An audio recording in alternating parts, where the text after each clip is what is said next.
13 days next month. Is that the? That's the EL.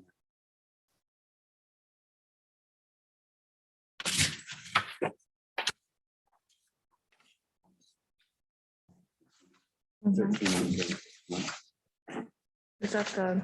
That's the EL.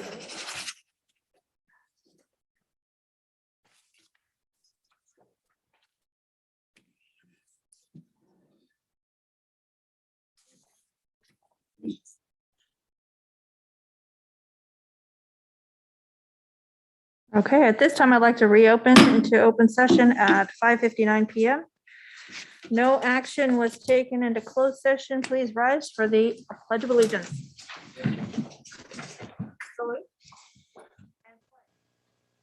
Pledge allegiance to the flag of the United States of America.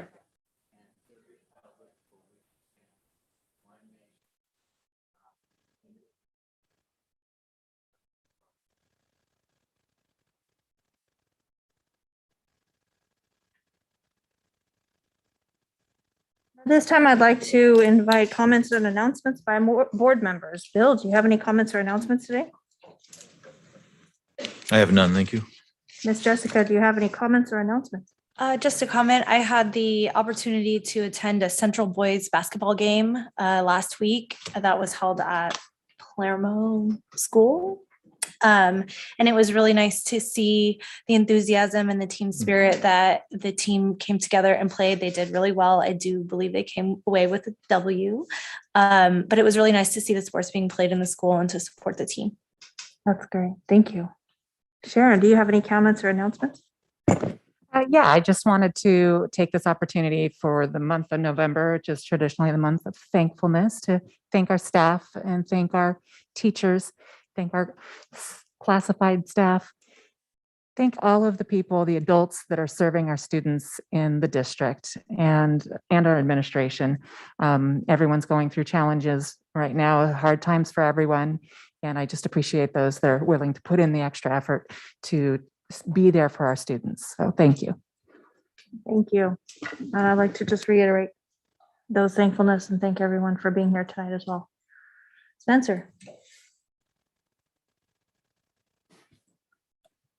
As a superintendent, I'd like to extend a warm welcome to all of our staff members and community members that are here tonight. I'd like to wish all of our 3 potential board members good luck tonight as we go through that process.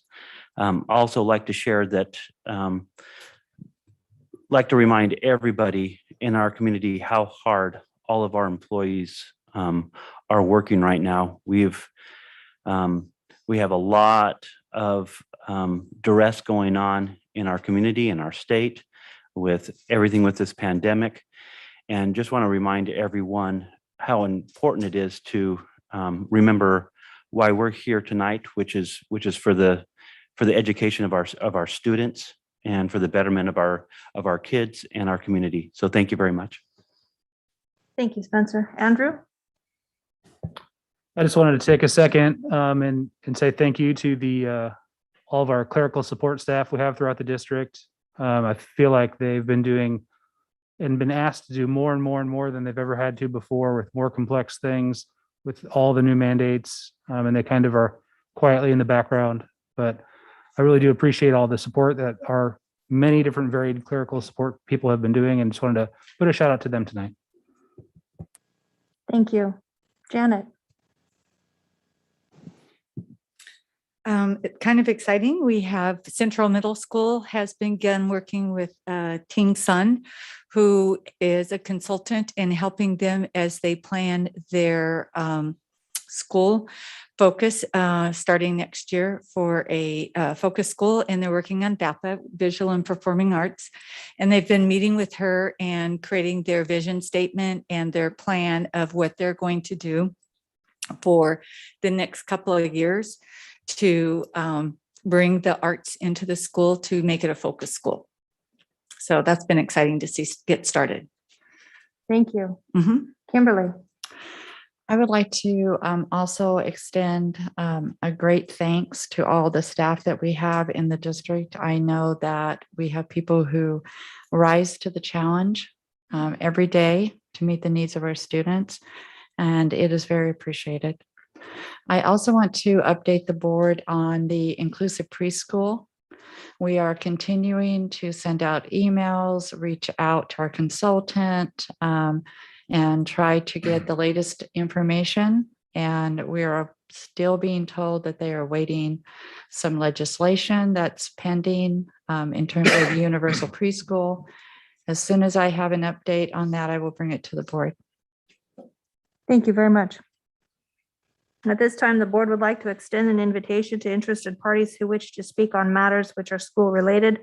For those attending remotely who wish to comment, please use the raise your hand button on the Zoom to be called on to speak. Comments or questions may also be emailed at backpack@ocesd.net. Please include your first and last name in your comments. Comments and questions received will be read into the record and or addressed during the meeting. However, comments without the sender's name cannot be shared. Please limit your comments to 3 minutes. Do we have any emails? Madam President, I have a number of emails to read into the record tonight. Would you like me to begin with those? Yes, please.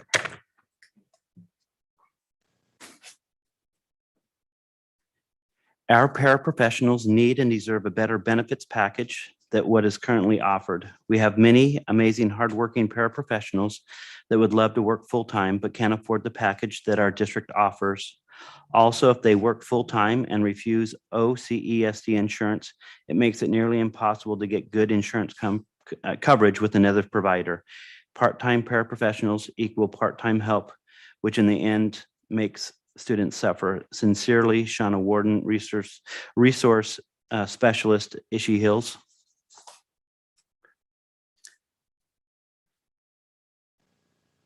Shauna Warden, teacher and community member. Please see the attached vaccine mandate resolution drafted by the Orville Union High School District and consider following suit. OCESD is going to lose teachers, students, and families that have been part of this community for decades if our district does not stand up and fight for them. Sincerely, Shauna Warden, resource specialist, Ishii Hills Middle School. Dear members of the OCESD School Board, as an educator in your district, I want to emphasize how honored I am to have the opportunity to educate the diverse students of our district. Daily, I witness their humor, intellect, and personality, as well as their desire and curiosity to learn more about the world around them. COVID-19, along with all the restrictions and changes, have been a part of the virus, as you know, have drastically changed our educational environment. Unfortunately, many students have been traumatized by a break in their flow of education and lives. Many students have lost basic socialization and classroom skills that enable themselves and those around them to learn in an emotionally safe environment. There have been many behaviors, many redirects, many interventions, and many disruptions in the classroom this year. Often my teaching time is spent on these behaviors rather than on lessons, and my students are suffering and paying the price for this behavior. My Tier 1 students are showing signs of weariness and frustration, and some are beginning to mimic the behavior of the higher tiered students.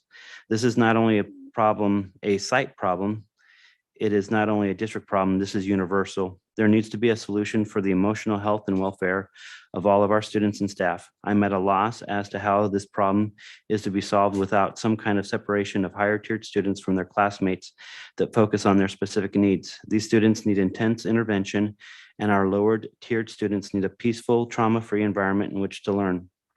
I pour myself out for my students every day and leave the classroom feeling defeated and exhausted. Please consider a solution that would help all of our students because they are all worth our efforts. Sincerely, Loretta Willman, 6th grade teacher, Ishii Hills Middle School. Dear valued members of the board, first of all, thank you for taking the time to read this aloud. I appreciate it. I rarely speak up, but I need, as it is my job, to advocate for my students. I'm a special education teacher in a junior high classroom. I am finding it difficult to properly help all my RSP and STC students due to the incredibly disruptive behaviors and large academic gaps of all the middle school students. There are only 2 special education teachers for 3 grades with 2 different bell schedules and 1.5 aides. Additionally, we have one-on-one aides that work with very high need student. He often harms himself by banging his head on the desk or rocking excessively. He lies on the floor or screams at other students. I'm not sharing that this to shame the student because I truly care for him, but only to let you know that we face daily when we are required to teach, meet standards, work with the unattainable DOJ requirements, manage aides, deal with behaviors, emails, IEPs, deal with absent or angry parents, and excessive meetings that achieve nothing. When the behaviors around him become loud and physical, he screams. The excessive behavior exasperates his and other disabilities and impedes learning. The special ed team has to be aware of all the assignments in all GE classes and all grades for all of our students, in addition to teaching our own classes. I am unable to send an aide into all general education periods with students that have IEPs. I want very badly to support my co-workers and our students, but I cannot because I'm one person. My classroom aide is one person. My students are like family to me, and I feel, given the current program and situation, they are not getting the best education. We are spread too thin. In 6th and 7th grade, they cannot read and write. When I say that they cannot read and write, I mean their writing is illegible. Almost half of my caseload reads at kindergarten and 1st grade levels. I want to focus on this issue, but I cannot due to extreme behaviors. All the classes are full of traumatized kids screaming, arguing, insulting adults and each other, throwing things, ripping things, lying on the floor, pushing over desks, calling us names, cussing, using sexual innuendos, and not following directions. It is impossible for those misbehaving to learn. This does not happen occasionally. It happens every day, and not just in my class, in almost every class. There's a lack of academics and behavior intervention due to staff shortage and unrealistic DOJ requirements pushed upon our administrators. How am I doing on time? You're about 1 minute. I have respect for everyone in our district. Many of us devote our lives to these kiddos and supporting each other. I won't give up ever, but believe me when I say we are tired. I've spent nights, weekends, holidays, and my own money trying to meet the needs of my students, develop appropriate accommodations, make more creative lessons, write behavior plans, input behavior interventions, create seating charts, and develop incentives to motivate them to learn. I'm not the only one. We need more staff. We need more aides who come consistently and who are valued with proper benefits and pay. If we invest in this, we invest in our children and a better community. We need to look at the entire picture and not just the budget in front of us. This week, we had an intense fight inside one of our classrooms. I always tell my students that our classroom is their safety net, their second home. People don't. Thank you. The next one is from Jennifer. Oh, excuse me. That was from Brianne Paisley, 6th and 7th grade educational specialist at Ishii Hills Middle School. The next one is from a parent, Jennifer Villo. Hello, Superintendent Holtum and other OCESD staff members. I'm emailing you today to voice my opposition to the state COVID vaccine mandate for children. I have 2 boys in OCESD, one at Ophir and the other at Ishii Hills. I've always been involved in helping at school when I can and have been on the school site council at both schools. I'm completely against the mandatory vaccination of our kids for COVID when the disease doesn't even affect kids severely. My kids have both already had COVID and it was very mild for them. I know a lot of parents in this district are against the mandate and will pull their kids out of school if it's mandated. Thermalito School District passed a choice resolution last night at their meeting that would give parents the choice. That is what we want. We want the right to choose whether we want our kids vaccinated or not. I'm asking that you please consider adding a vaccine choice resolution to your next board meeting. Please look into what we have done at Thermalito and Durham school districts. Thank you so much, Jennifer Villo. And the last one I have is from Beth Parmentier, OETA president. Oh, did you want to read that? Okay.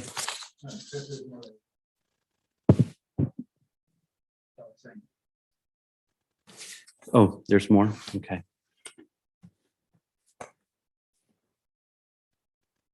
You won't forget your mom. I promise.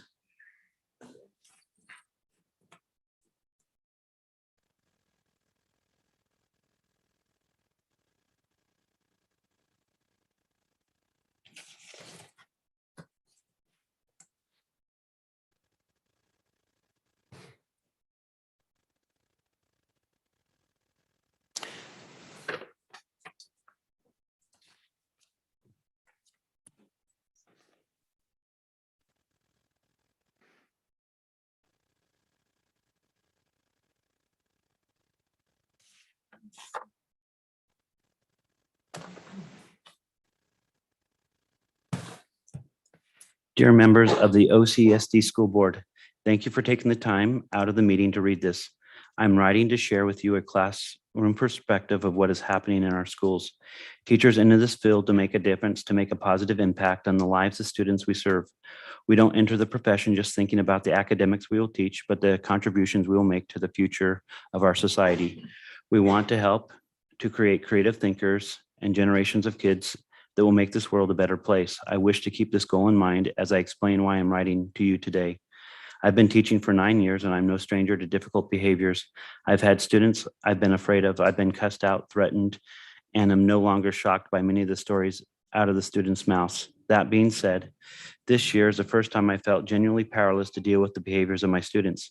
I used to tell students that they could choose not to learn, but they were not welcome in my classroom if they disrupted the learning of others. That is something I can no longer say. In fact, the information trickling down from the DOJ promotes a classroom that is opposite this message. The students that want to learn are free to go and work elsewhere because they're not being punished. It's a reward for good choices, though it removes the option of seeking help from a credentialed teacher. Meanwhile, the students are causing disruption and making it impossible to do my job, are stuck in my room. This ends up making the classroom more like a juvenile delinquent facility and less like a place to encourage thought and learning. Each and every classroom behavior is met with a massive internal conflict and weighing of worth. It is worth the time outside of school hours to record each and every single intervention I've attempted with this child. Is it worth the time to take a contact a parent who often doesn't answer the phone or read the email? Is it worth the time to sit in harm circles and re-entry meetings, which means that I may lose my prep time? This dilemma often means that many behaviors go undocumented and not adequately dealt with. Due to the lack of consequences, the school climate has been drastically altered. I've experienced more fights at our school this year in the last 14 weeks than in the previous 8 years combined. The students are often not fighting due to anger in a single moment, but are planning to fight at school. They've become aware of the lack of consequences and are taking full advantage. Now the inmates are running the asylum, and it feels like our hands are tied. Due to the lack of consequences, the school climate has been drastically altered. Today, I sat in a PBIS meeting and listened to our student body president share with our staff that they have observed that when specific students are out of the classroom, much more learning happens. One student president suggested if we remove the 1 to 2 students that are disrupting class regularly, it would allow the students that want to learn to actually do so. Every single staff member thanked her for her honest opinion and felt their heartbreak because she's right. If we could remove the few, we could better serve the many. At this point, our staff entered a discussion on our options. Time's up. Thank you. Oh, Ashley Bolstead, who's a teacher at Ishii Hills Middle School.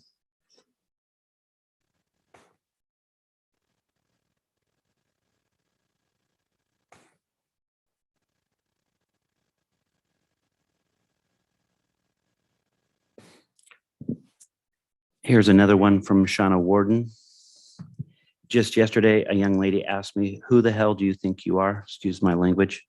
This was in response to me doing my job of choral if students are corralling students to their designated spot after school. Why, you may ask, did this middle schooler feel empowered to speak to an adult like this? She and many other students feel that they are many other students feel there are little to no repercussions thanks to the DOJ. I am and always done my due diligence with behavior management in and outside my class. In class, my students and I do mindful minutes via Inner Explorer at the beginning of every period. I teach the SEL curriculum with fidelity. I use our school-wide token system. This seems to work well. Outside of my class, I try to be upbeat, positive, and make connections with students that I don't have in class. I should not be getting asked who I think I am.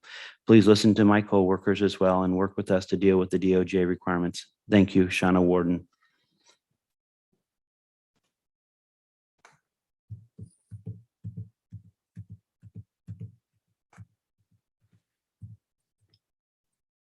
Here's another one from Shauna Warden. I'm a special education teacher. My students struggle academically due to a variety of disabilities. Despite the severity or type, all of them not only need to hear what I'm saying, they need to see me saying it as well. Speaking through a mask muffles my voice and inhibits their ability to see my mouth or distinguish what I'm saying. The mandate is harming students and their ability to learn. Please see the attached picture to view what most students think of wearing masks. Was that the last one?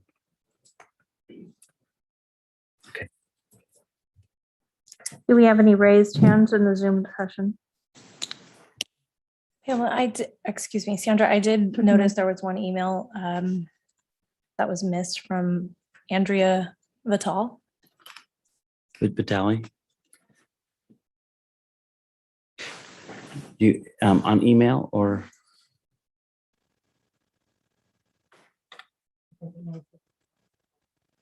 Oh, did they miss him?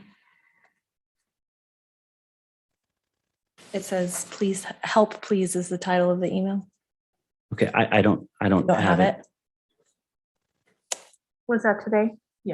Yes. Yeah, it didn't come through backpack. So that it can't be read into record. That's up to you guys. We can't decipher if that was just for the board members or for the general public. But again, it's up to the board if you feel like.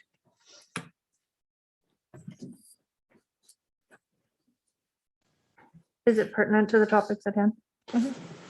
Would you agree? Go ahead and read it. Okay, it's pretty appropriate. Would you like me to read it? Yes, please. Okay. Dear school board members, thank you for taking the time to read this letter. As an educator of 14 years, 13 of those working with special education students, I am no stranger to working with challenging behaviors from students. However, this is unlike anything I have ever seen. Since February of 2017, our community has experienced one traumatic event after another, with COVID topping the list. Students need support that educators are trying to desperately to provide, but we cannot do what has been put before us successfully. Students' behaviors are incredibly intense right now. Students are threatening peers, staff, hurting peers, cussing out staff, and disturbing class in never before seen ways and intensity. School staff needs support. Our counselor cannot do this job alone. We need more full-time counselors. Learning in the classroom is frequently stopped by students who cannot handle being in school. Some students are making school unsafe, and the school staff feel powerless to stop this. I have been in class several times with real danger of someone getting hurt. I had a whole class become completely silent because they thought a peer was going to injure someone. I also thought this was also going to be the case, and I was afraid I couldn't keep the student in class safe. It truly is a terrible feeling. This week, a student told me that he is horrified by another student in class. Please help us. We need support with an alternative place for students who cannot handle school or are a true danger to others. In a meeting yesterday, our student body president stated that the students like her are shutting down.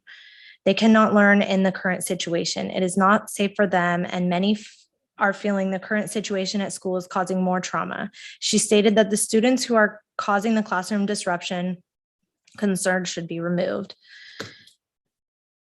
Did we just read this?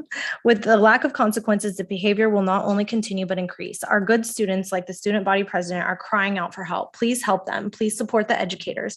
We are working harder than ever, but we need the support from all in order for students to be successful. Please help and support our schools, educators, students, and community. We cannot do this without your support and without changes being made. Thank you again for your time. Thank you for that. At this time, I'd like to invite audience members to approach the podium. State your name, and remember you have 3 minutes. Thank you for coming. Thank you, Andrew. Thank you. First of all, I want to thank all of you for your dedication and service to Orville City Elementary School District. My name is Sherry Daniels Basherini, and I have been a special day class teacher at Oakdale Heights, go Eagles, for almost 20 years. My mom taught and retired from Ophir. My 3 boys went to Stanford, Central, and Ishii. In other words, this district and these students mean a lot to me. I love teaching and my students. There are two issues that I'd like to share with all of you. The first is this. I've always taught a program called Special Day Class. In this model, students that are struggling and are at least 2 grade levels or more below will spend their math and language art time with me. It is a wonderful program for the students. They get to be themselves and learn at their level and their own pace. They have high needs and they need an environment which provides extra support. This year, 2 special education programs were combined. In the past, there was an SDC teacher, me, and a resource teacher, Christy. This year, the programs were combined and I'm doing both. I think the students are losing out with this new configuration. The students are what matter to me. I believe they were better served when the programs were separate. The second concern I have is the push for full inclusion. This push has been going since practically I became a teacher, but it seems that it's getting closer to happening. And I just want you to know that I am in the trenches every day with those students. And I'm telling you from my heart that a full inclusion program would not be good for the kids. They need that safe place, that safe environment where they can be themselves. My students all have IEPs. It's an arduous process to even qualify for an IEP. Once they were in a program where they had support, they made substantial progress in all educational domains, including academic, social, emotional, and behavioral. Thank you for listening. And if anybody has any questions for me, feel free to email or call me. I'm at Oakdale Heights, and I'd love to answer any questions that you might have. Thank you. Thank you.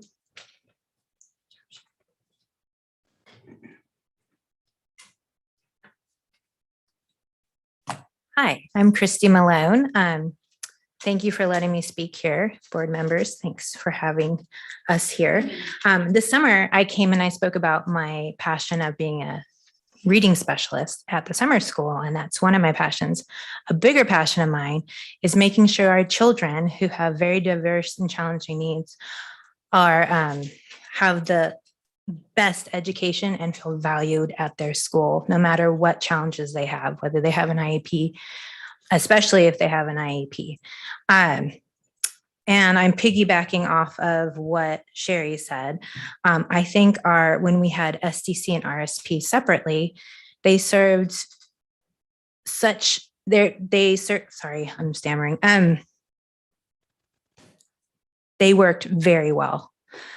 As an RSP specialist, I often see myself as an inclusion specialist. My kids are in general ed classrooms and are capable of being in general ed classrooms with appropriate management accommodations and buy-in and education of general ed staff as well. And that's really important. I've managed that for years, since 2008, when I started as an RSP specialist. And whenever I would apply for jobs, I only look for RSP jobs. I feel it's a magical thing when you can have the buy-in from a whole school so that kids with all abilities can be seen as peers in and amongst their general ed peers. And that's what RSP does. It's very hard when an RSP teacher also has to house a mini STC program in their room. They're stuck. They can't be a resource as much to their general ed peers. It's very hard. And I also see my teachers who are SDC and now have RSP, they're just struggling. And I know it's sort of the sign of the times and staffing shortages. But if this is a short-term solution to a staffing shortage, I hope it doesn't stay. I hope we really consider keeping the RSP and SDC model, because they're totally different and they serve different populations. And I really want my kids in the classrooms that can be in the classrooms, and it's their right to be in the classrooms, fully supported with the RSP program, with a devoted RSP teacher. So thank you. Thank you.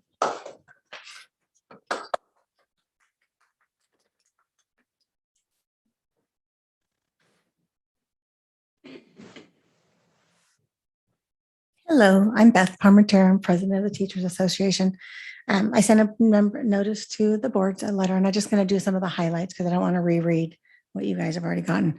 As you can tell, OETA had a meeting with their special ed staff. So we had psychologists, RSP, STC teachers, speech therapists, SH teachers, SDO, preschool teachers.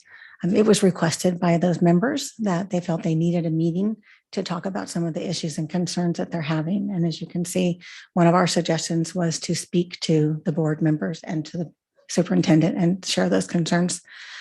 Some of the ones that I talked about were aides. So we understand that there is a shortage. However, they came up with some ideas and I shared some of those. I don't know if they're plausible. We're hoping some of those will work. Hiring more full-time, maybe having less part-time positions, and so then more full-time, but with less people. Does that make sense? They have that. So maybe you get people that want to stay inconsistent. We know, you see that McDonald's hiring at $15 an hour, and when your aide is only making 15 and you can get full-time, we want to make sure that we're competitive and that we try to get the best people to come work at our school district. A hotspot position, an aide that maybe moves to different sites as needed. Maybe there's people out on medical leave and you need an aide because we certainly can't get any substitutes. That's for everything. It's hard to get substitutes, might be something. A newcomer policy guideline kind of thing that helps people feel more included when they first come. I know I have a new aide this year, and so does my partner, and it was very difficult to get them on email and such. It just took a long time. And how do I do it? And they kind of just get thrown in with us, and we don't always have a lot of time to talk with them. Another big concern was the RSP SDC classes. A lot of them has already been addressed. Some ideas they suggested were going back to RSP SDC separate. If unable to do that for some reason, then how can we help them? Because it's not working. So if we have to have those classes together and those different things, what can we do that's going to make it successful for everyone, the students especially, and the teachers? We don't want them to burn out, and we don't want to lose them to other school districts. We know that other school districts are giving incentives and bonuses to hire special ed teachers. We have a lot of new special ed teachers, and I think we need to be very supportive of them. Maybe some team teaching, some coaches, something to help them so that they want to stay with us. Other concerns that I was going to talk about at a different time was the more support, communication from admin to staff, training that they've asked for, time to administer, some testing. Right. Thank you. I also wanted to talk about the VAPA, but can I talk about that when it comes up, or should I discuss it? I can come back up. Somebody else want to speak? We'll discuss it when it comes up. Okay, thank you. Thank you, Beth.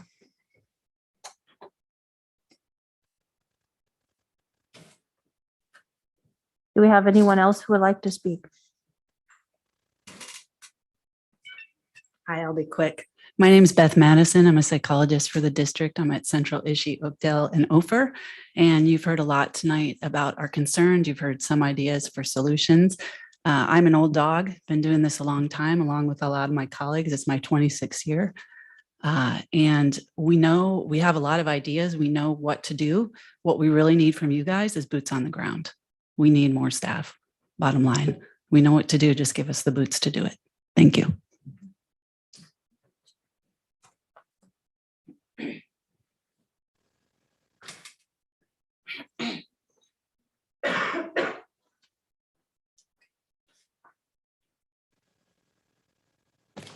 Welcome.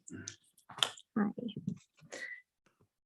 I guess I'll switch gears up a little bit since they've been talking about a lot of issues at school. I'm coming tonight to talk to you about the governor's vaccine mandate that's looming over all of our heads as parents. My name's Leanne Mello. I am a mother in the school district and an employee at Orville Elementary School. I'm here tonight to stand up against this vaccine mandate that has been kind of shoved at us and is likely going to be directed to our state and our schools from our governor. I think that I speak for hundreds, if not thousands, of parents for this school district. that we stand 100% for the vaccine choice. I honestly hate that I even have to come and say this out loud. I hate that I have to come to this board meeting and speak about this, and I'll say it again, and I plead with all of you to please support vaccine choice. Please support this vaccine resolution statement that all these other school districts have adopted. Let's stand with the current resolution that the other school districts have already put out. All of our neighboring school districts have already done this. I feel like we're kind of late to the game when we've been discussing this around all of the different schools. Palermo School District, Durham, Thermalito, Biggs, Gridley, and now Paradise. They've already all adopted this to add to Apple Valley, Capistrano, Lucerne Valley, Western Placer, Yosemite Community, Chino Valley, Stanislaus County, Columbia Elementary School District, University Prep, Ripon Unified School District, Lassen County, East Whittier Rim of the World, Victor Elementary, El Dorado County, Happy Valley, Mark Twain Union, Oak Run School District, Calaveras Unified, Merced Union, Lowell Joint School District, Lakeport Unified. Those are just, that's a big bulk of them. And I know that I missed some. What was that? 30 seconds. Okay, I just want to know why we're not standing up for our children here at OCESD, putting forth this resolution to show our families so they don't leave the school district. I will be one of them. If we're forced to have a vaccine mandate, I'll be forced to leave my position at Ophir Elementary School. And I love my job. And I 100% love all of my students. And I don't want to have to leave. Thank you very much. So much more to say.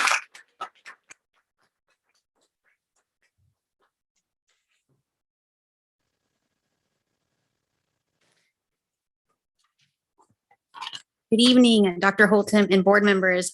You read my email, but I'm just going to be quick. I didn't know you were going to read it. It's from a few weeks ago. My name is Jennifer Valou. I have two sons enrolled in this district, one at Ophir and one at Ishii. I have been on the school site council at both schools for many years. I want to start by saying that I really respect all of you for the role that you play and for serving on this board. I know it is not always easy, and I appreciate everything you all do. I also want to say that I understand that you take the decrees from the state and then are basically forced to follow them if you want to continue to get state funding. But I am asking you today to stand up for the rights of parents to choose if they want to give their children the vaccine. Parents should not be forced to vaccinate our children with this new vaccine in order to have our children attend in-person classes. They've already lost so much in-person learning as it is over the last year and a half. I am requesting that you please consider adding a vaccine choice resolution for the COVID-19 vaccines for school children on your next meeting agenda. Leanne already mentioned all the school districts locally that have already passed a resolution. Tonight, there's some other school districts that will be voting. If all of the local school districts join forces and push back against the state mandate, maybe they would rescind the mandate. You as the school board have the complete discretion on how you will enforce an order like this, because this is not a law. You can decide what we will do locally. And by the way, California is still the only state to mandate this vaccine for children. Our governor assumed that other states would soon follow suit, but they have not. Parents deserve the right to choose whether or not they want their children to be injected with a substance that has more chance of harming them than COVID does.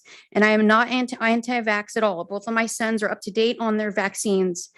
But those other vaccines are meant to prevent diseases that have killed or greatly harmed children. These other vaccines have also been tested for safety over many decades. The COVID vaccine was released less than a year ago. This disease rarely affects children. It would be the first mandated childhood vaccine that is aimed at protecting others from children rather than protecting the children themselves. My boys both already had COVID and it was extremely mild for them, and they've had colds that were more severe than COVID. Why is the state mandating a vaccine for a disease that rarely affects children? The government overreach in the name of public safety has gone too far. Board, please stand with us parents and support our right to choose for our children.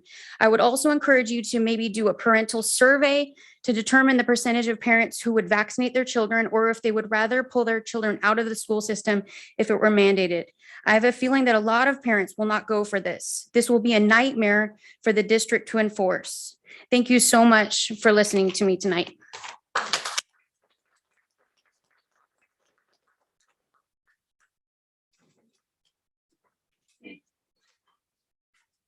Hello.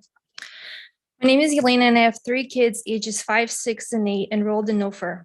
I'm here today because your actions or inactions regarding this vaccine will directly affect the future of my family. And if this mandate holds, it will be devastating for our entire community. We will not have our kids take part in an experimental shot for a virus that has less than 0.001% fatality rate for children under 18 in the US. Most of these devastating deaths of kids were the kids that died with COVID from prior chronic conditions and not from COVID. We are not anti-vaxxers. We are against the government taking away everything from us until we consent to their agenda. For too many people in our country, COVID has given them almost a religious sense of purpose and belonging to something. They've replaced logic, critical thinking, and science with fear and mandates. My husband works at the hospital, and last year our entire family got COVID from him. Kids had fever for one night and that was it. Based on recent blood work, our antibodies are still above the testing threshold 1 year later. On September 2nd, one of the longest and largest studies to date out of Israel concluded that natural immunity was 27 times more effective than vaccinated immunity in preventing symptomatic infections. If this mandate was about immunity and public safety, natural immunity would not be ignored. But it's being ignored because it's free and not profitable. Having this immunity puts my kids at a greater risk for severe side effects from the shot. This experimental shot can only be proven safe with time, especially for growing children. As a mother, I must evaluate the current risk and the benefit of the shot. And right now, the risk far outweighs the benefit for my children. It is my duty as a parent to research and question everything for the sake of my children and not blindly trust. Doctors, teachers, and the government are not the authority. I am for my kids. We are fully aware that the state is currently promising personal belief exemptions and that no official guidelines have been released. Yet, given prior experience, we know all too well that this can change in a day, especially since there's already been legislation drafted to close out the loopholes. That is why I'm praying and hoping that our local county, city, and school board puts up a fight against this mandate for the sake of the families in our community. Using funding and insurance excuses to follow every order that comes from Sacramento is something we hear at almost every board meeting. We need to join the many other school districts that have already voted to not support, enforce, or comply with the vaccine mandate. There is strength in numbers. We need to speak up now and not wait for the official mandate to go into effect. Fight for our staff, teachers, and kids to have the option to choose what is right for them. People have fought and died to protect our freedom. All we're asking you to do is to stand up and speak up for it. Silence and inaction at this point is a sign of consent. Thank you. Thank you.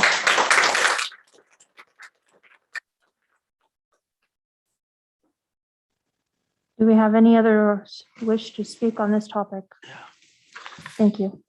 My name's Chad Wiegand. I'm a husband, a father of 2 little girls, an 8-year-old and a 4-year-old, and a business owner here in Orville.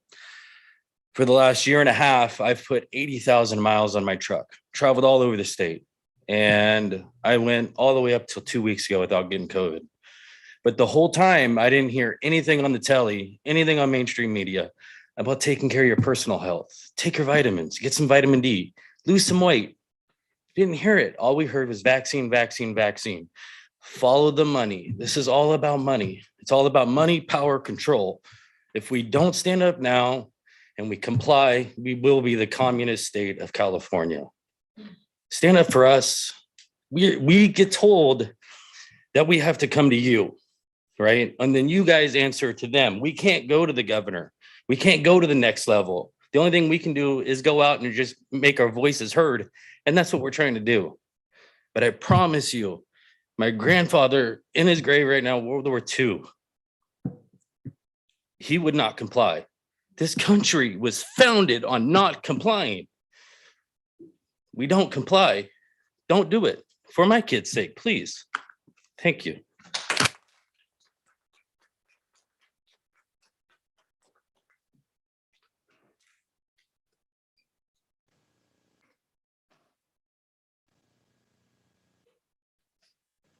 My apologies. I've never been to one of these before. So is this a two-way thing or you only hear me? I don't hear you.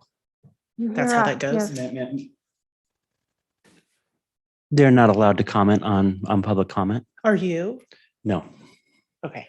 but you are very welcome to come and see me anytime and have a. We've spoken many Yes. times. So, Hi, I'm Christine Finnessy.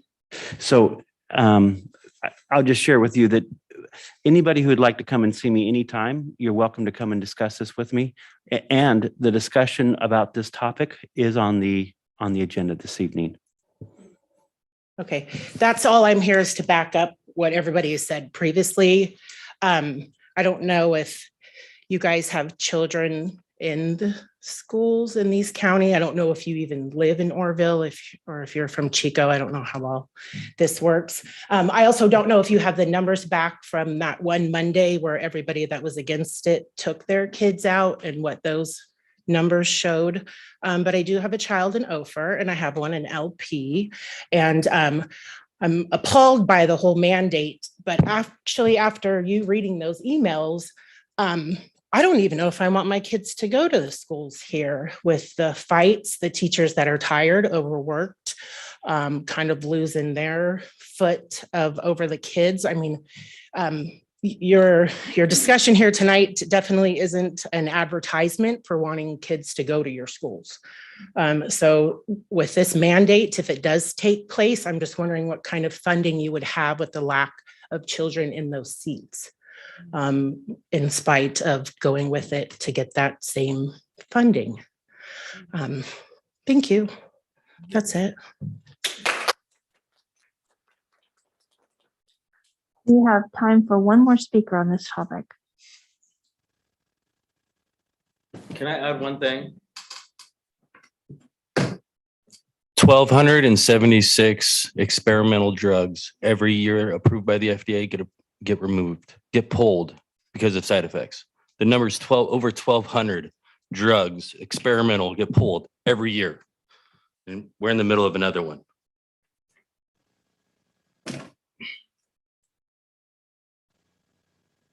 Are there any further comments on this topic?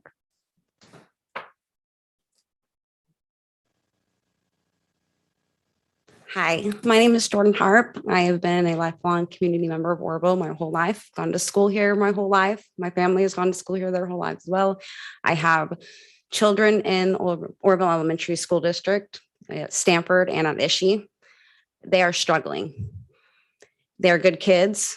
I haven't heard any of the fights or any of the business of that at all, but I can say with the masks and the social distancing learning, it has not been good for them at all.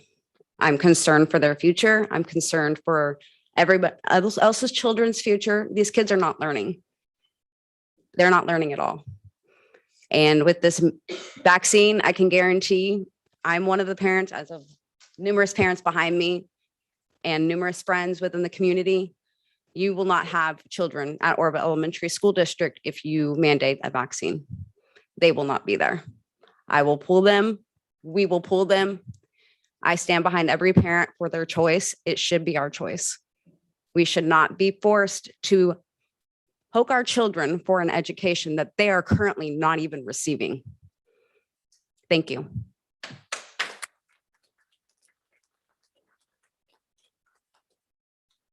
This time I'd like to close the public comment on items that are not on the agenda and open public comment on items that are on the agenda. For those interested parties who wish to speak with those items on the agenda, please use the raise your hand button in the Zoom to speak. Comments may also be emailed to backpack@ocesd.net. Please include your first and last names. Comments received that pertain to items listed on the agenda will be read into the record at this time.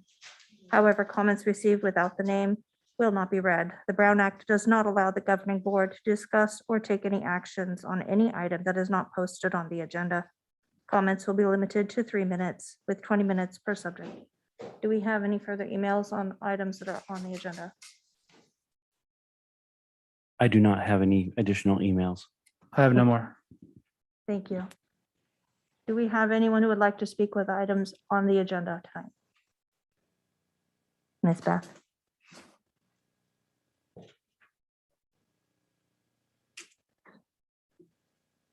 Hello, my name is Beth Parmentier and I'm president of the OTA.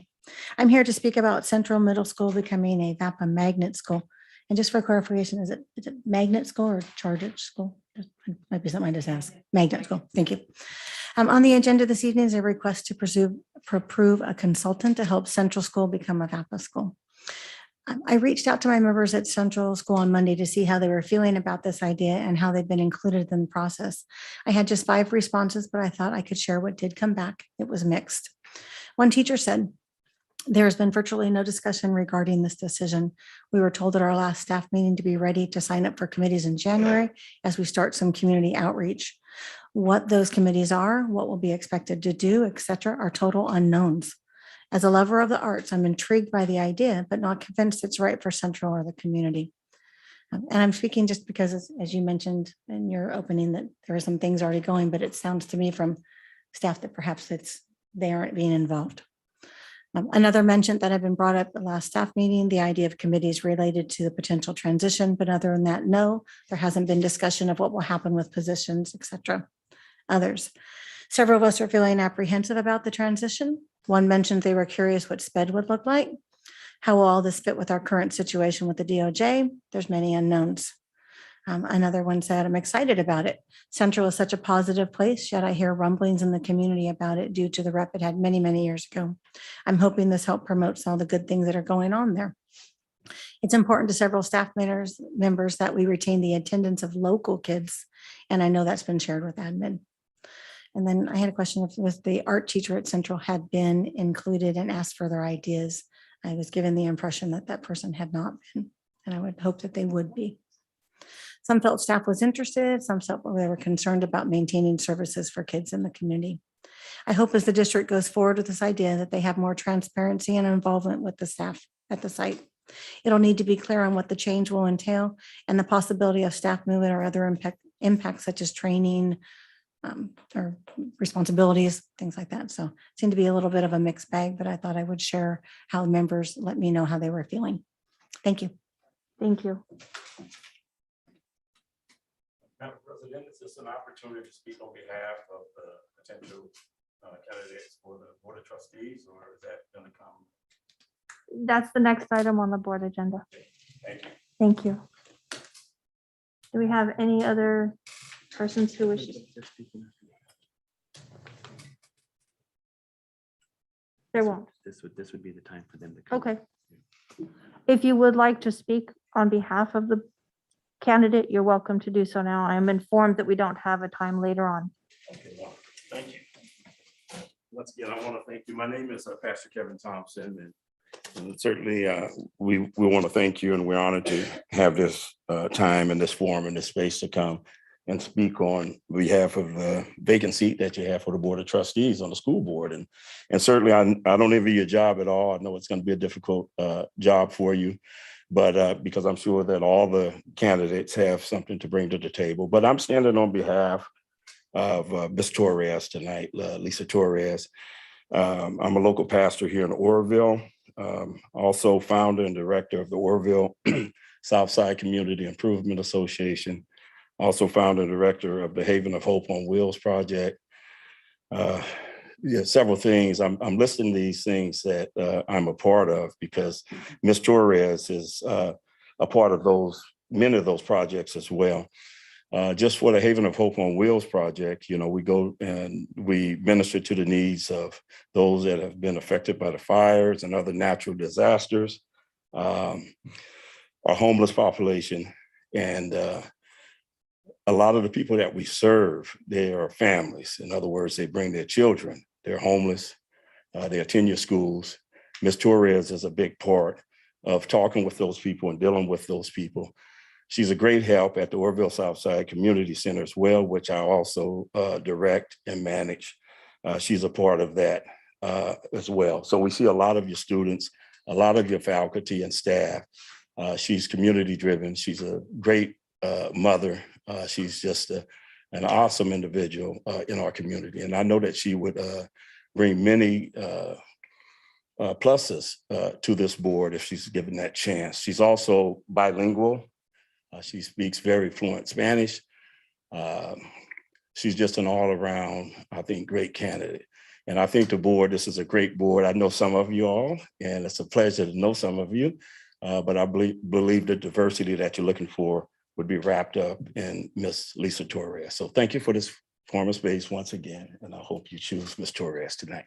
Thank you. Sure.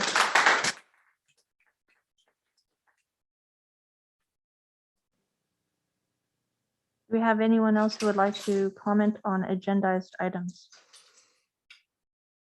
Seeing no other further comments on agendized items, I'd like to close the open session for agendized items and move on to the interview for candidates for the vacant seat on the board.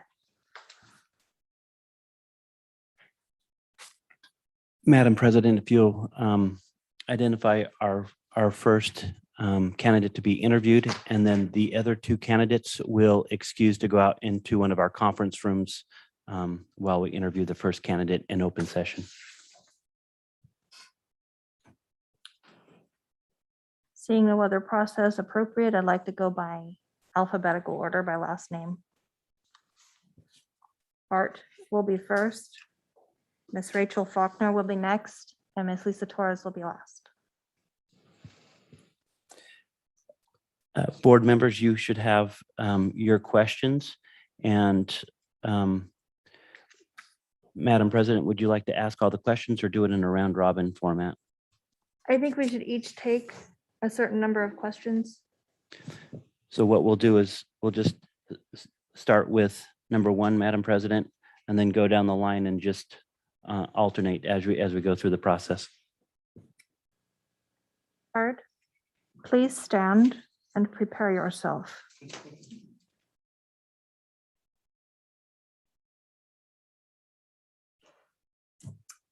Hi. Briefly tell us about yourself and why you would want to be on the school board. About myself, I am the president of the Wyandotte Academy Parent Teacher Club. I'm retired. I had a landscaping business for 15 years and retired out of that. So I have plenty of time to do other things. I sat on the site council for Wyandotte Academy last year. I sat on the PBIS committee for Wyandotte last year. I also sit on the site council for Central Middle School this year. And I would like to be on the school board because I was at one time a school board member for 2 years. I feel that I didn't complete my mission of what I wanted to do with helping with the community and with the school district. And I would like to get back to that. Thank you.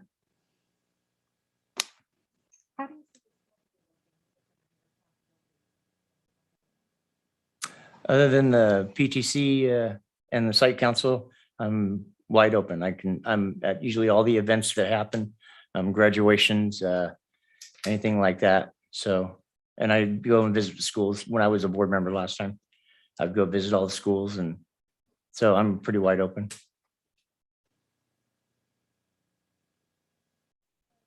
Briefly describe your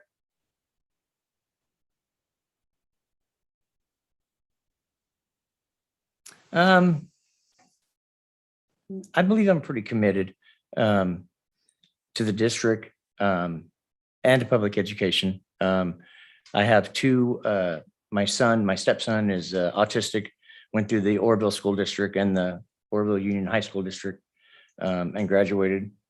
And I have a grandson that goes to, he's in the BCOE program now he's autistic as well. And so my heart kind of goes towards the special needs and the programs that the district has. That's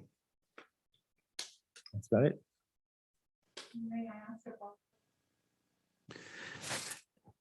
I'd just like to remind the board that if a candidate shares anything in his question that offers a follow-up, the board may ask a follow-up question that's specific to what was shared in the interview process.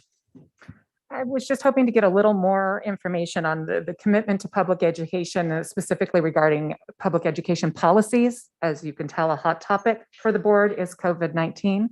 Can you Mhm. share a little bit about what your commitment to that is? Obviously, there's quite a few hot topics right now going on with the mandate and the things going on in the school in the way of bullying or fighting or however. And I'm committed to help with in any way that I can to help solve that.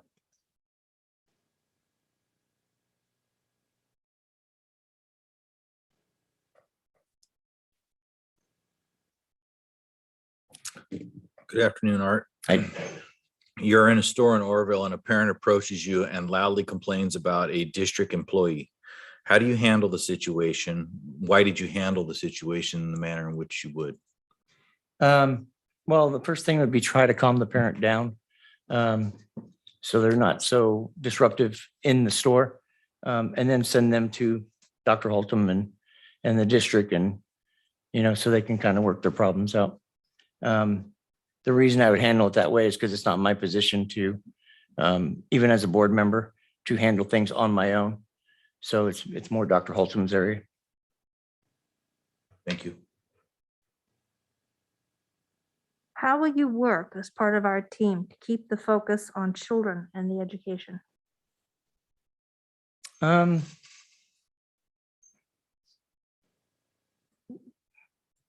do whatever I can to help keep that focus on the education. I don't really have any good examples at the moment. Like I said, I did sit on the board before, and I know there are many things, different things that come up to the board at any given time. So I'd be willing to help out and see what I can do. Thank you. What does confidentiality mean to you as a member of the board? It means it's confident. You don't talk about it. You don't discuss it. You don't. If it's confident, that's it.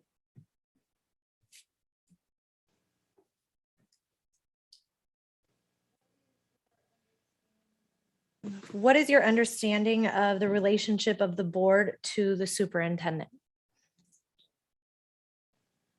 My understanding is that the board is the body, the superintendent is kind of the director of it. That would be the person that does a lot of the legwork and the footwork, and the board makes the decisions on how to do it and when to do it.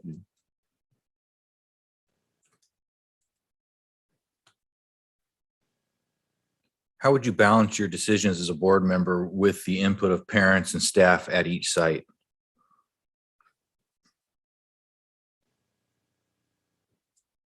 I try to, when a situation would come up, when I was on the board prior, I would try to sit and go over it the way I think that it would be handled, and then talk to somebody else that, had some suggestions on it or something like that. And I believe all the parents in the district have input, and a lot of them, as shown tonight, have a lot of input to put out. Thank you.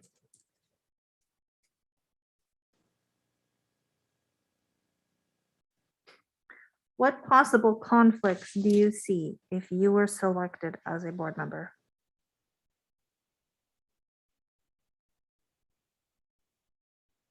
I don't really see any conflicts that I know of. If I'm selected as a board member, I try to keep conflict down as much as possible. If there's a conflict going on, I'll see what I can do to squall it or knock it down. That's about it. Thank you. That brings us to the end of our questions. If you'd like to please step outside and send Rachel in. Okay. Thank you, Art. Thank you. Thank you, Laura.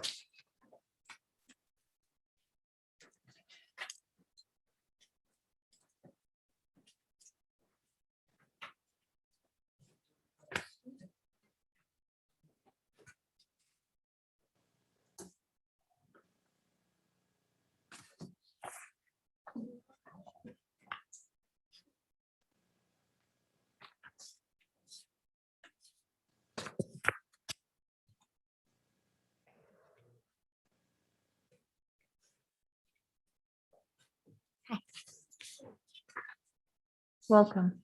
Thank you. At this time, we're going to go ahead and read a question each in a round robin session. And then you answer to the best of your ability. Okay. Thank you. Thanks. Briefly tell us about yourself and why you'd want to be on the school board. Well, my name is Rachel Faulkner. I just always feel weird not introducing myself. Sorry if you all already know that.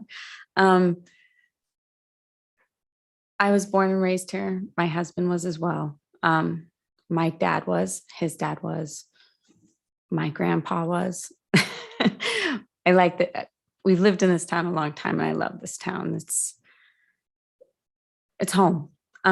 We had to move for about 9 years, my husband and I, due to work. And we recently, probably about a year ago, we were able to move home to Orville. And where we lived before, I have 4 kids and they are all 2 years apart. The middle 2 are only a year and a half apart, so they're very close. So I stayed at home. And they are just at the point where I have a 1st grader, a 3rd grader, a 5th grader, and a 7th grader now in school, all in, I know, fun, all in Orville. They're at Ophir and at Stream. So I stayed at home. I didn't go out and work. I was always involved in their schools. I was the PTO president at their previous school. I was on the board to help with the Special Olympics at where we previously lived. And I always figured supporting our kids, supporting our youth, having the opportunity to do whatever we can to support our youth and our kids and give them the best chance that they can and try and offer them opportunities. I don't feel like there's anything more important than that, because that's the future. That's why you're here. You know, it's what you do. I would like to be on the school board. I was actually driving home and I received the phone call that said that there was an open position, and I just felt like this would be a good thing to go with. And it was kind of, I just felt like it would be a positive thing. I always felt like doing PTO and things to those extents, even though they were it was very fulfilling. The kids loved it. We did fall festivals, cookies and cocoa with Santa. We did so many events and raised money to do secondary field trips for the kids so they could go to different areas and they could see things. But it always felt like there was that. It would be nice to be able to do a little bit more. Do you know what I mean? And I feel like this is kind of a step further in the direction that I had already started going and I enjoyed very much. How do you see your schedule working with the many responsibilities of a board member? I'm still currently a stay-at-home mom. My schedule is very flexible. It flexes around soccer practice and things to that extent. My world already currently revolves around my kids. So this I feel like is something that benefits them, being able to help. Briefly describe your commitment to public education and the Orville City Elementary School District. I strongly believe in the public education system. I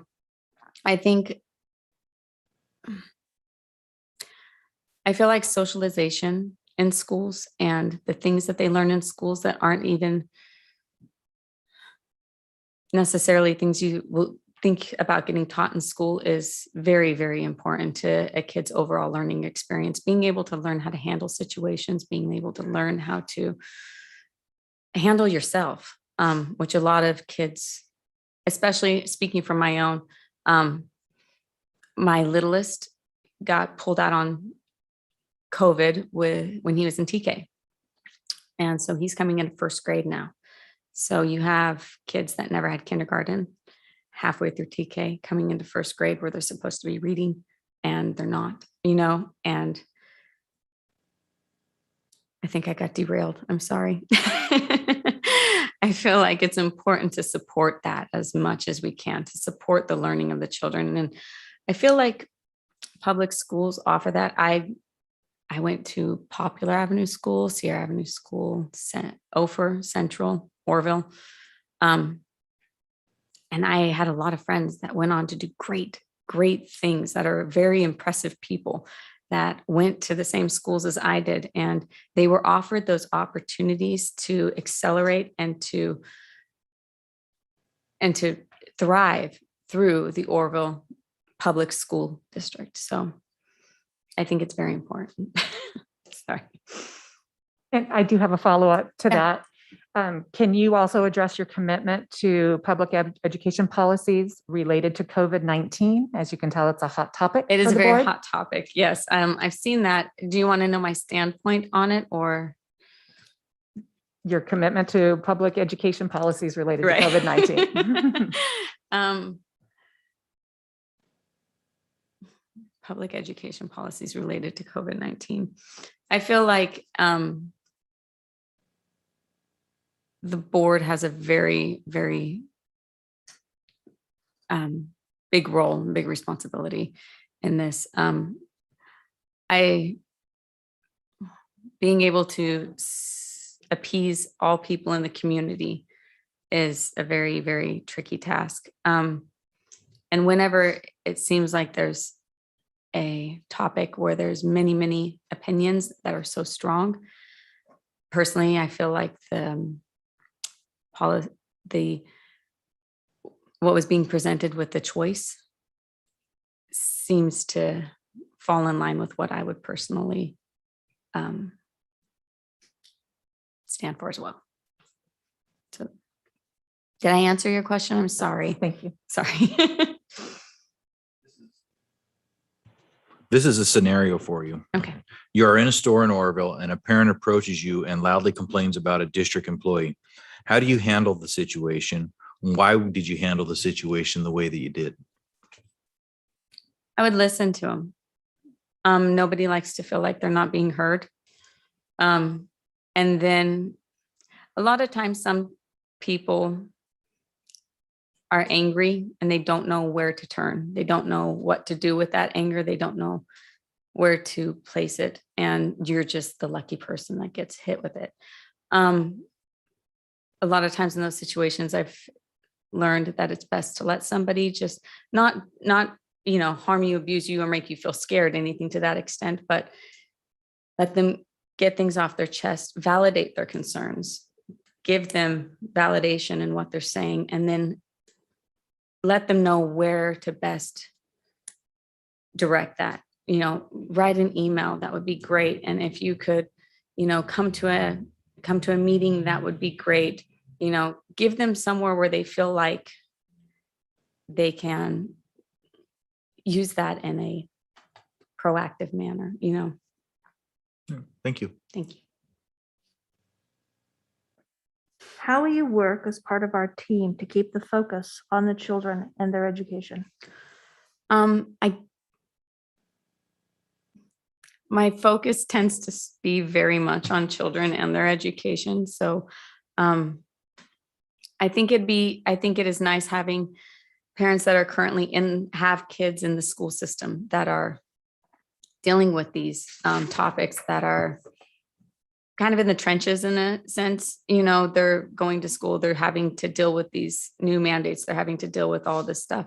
Having a voice from that standpoint, from that viewpoint, I think is very beneficial for any board. And I mean, it's best to have as many diverse opinions as you can when talking about any particular topic. So that way you can make sure you have the whole scenario and discuss it. But yeah.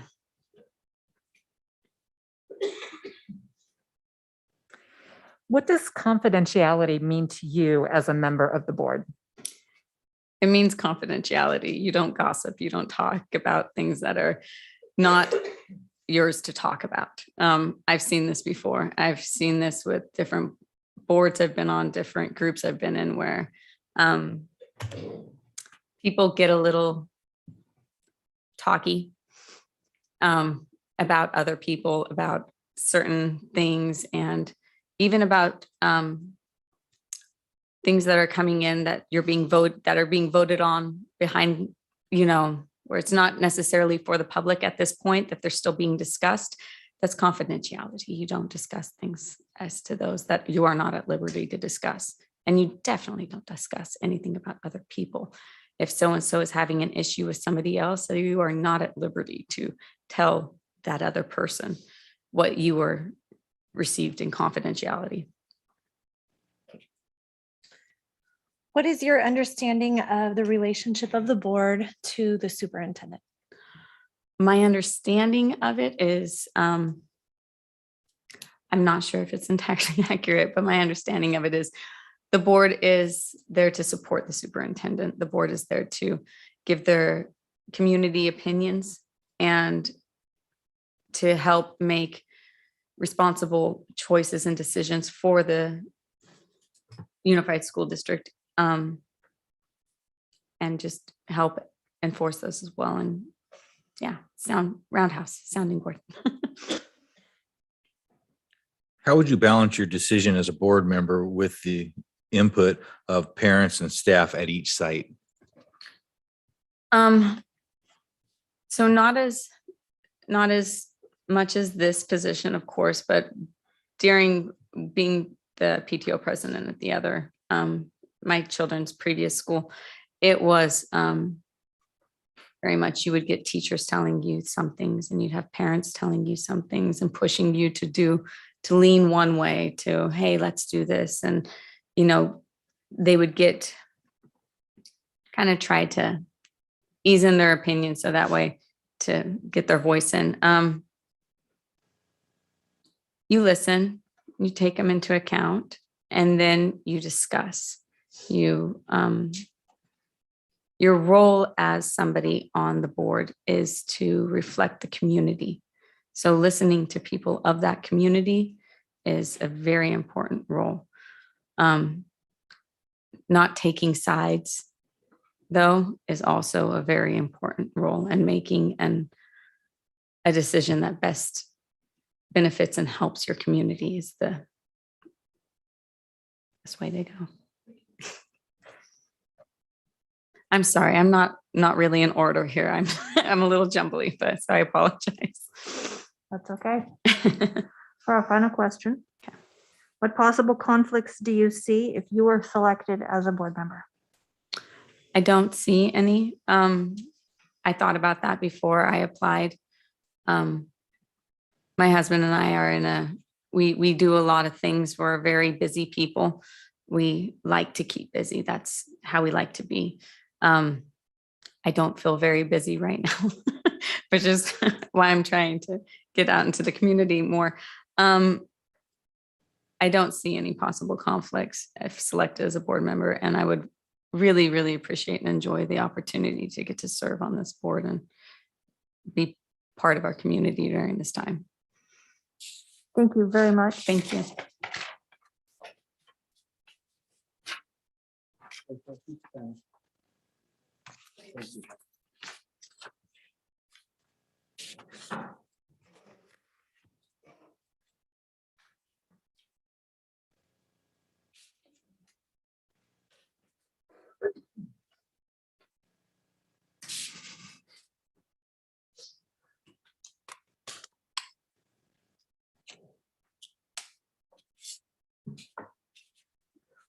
Hi, how's everyone doing tonight?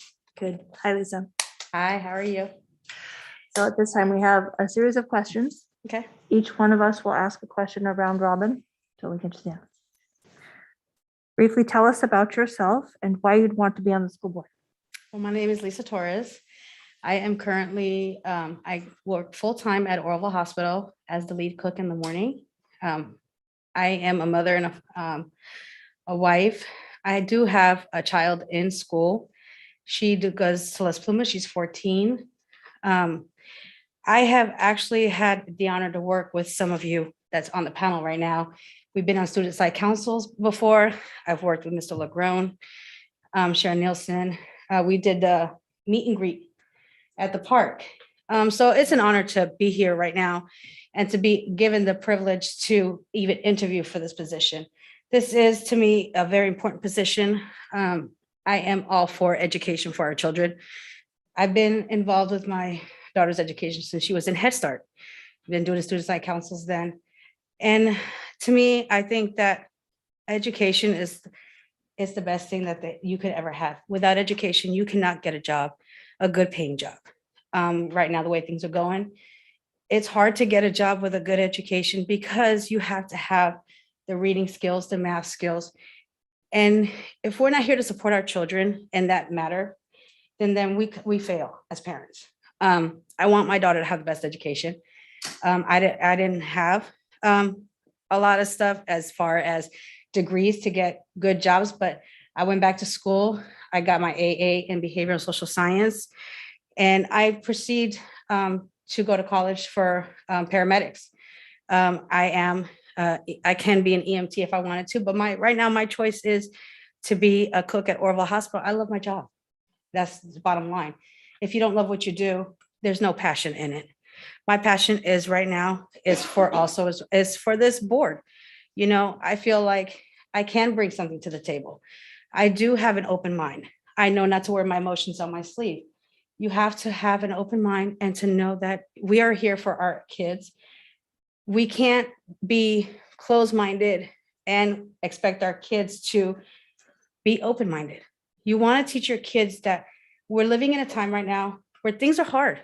And one way to support them, especially when you support them through social distance learning, you know, it's all about emotions. You know, we have to support our children. They're going through a hard time too, just as we are, you know, and to be able to understand that and to bring that together with your child, I think it's very important.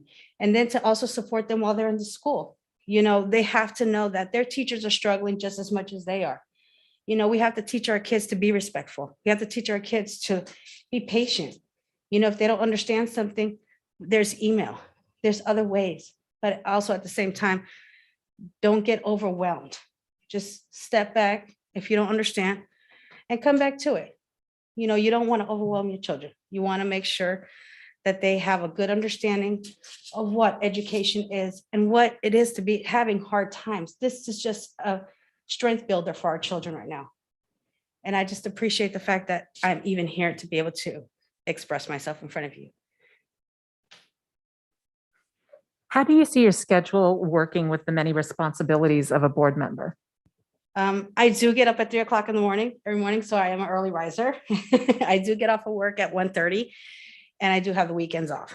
I do make time for things. I am flexible with my time at work as well. They are flexible with me when they know that I've been doing things. They know that I've been active in my community, so they know my position of where I stand.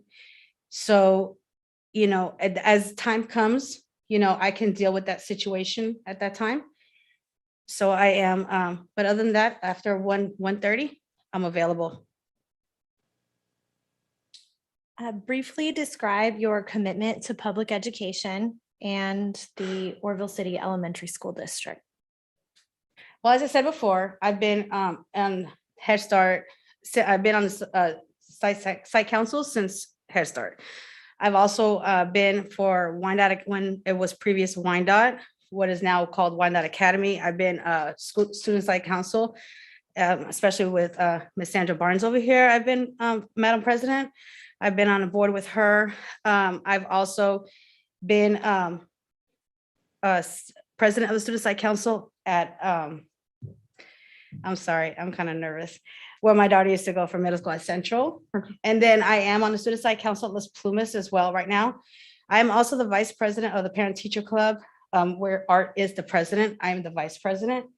I am now there as a community member only because I do not have children at Wyandotte right now. I did previously, and I've just stayed on. I think it's important to always be involved, even if my child doesn't go to that school, but for other children, so like that I can understand the things that they have to go through and all the stages that they're going through during this time. I'm also involved with the PTSA at Las Plumas, Parent Teacher Association. And I do have a follow-up to that. Can you also address your commitment to public education policies related to COVID-19, since it's such a hot topic right now, as you can tell? It is a hot topic. And, we just have to abide by the rules. We're given guidelines to live in life. We have to abide by them.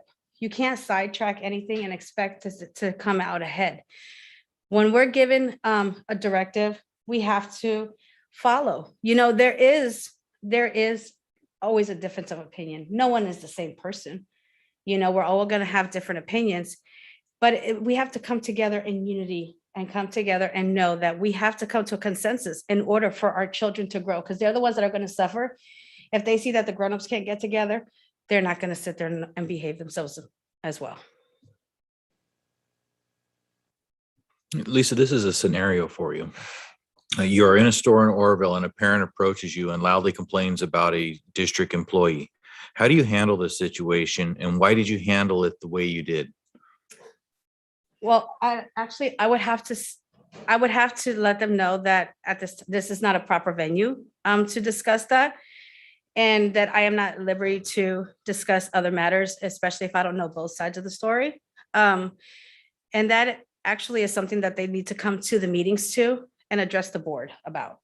If you do have concerns about teachers, or if you had to have concerns about other members of the board, then they need to come to them and address their concerns, not just one member as it is.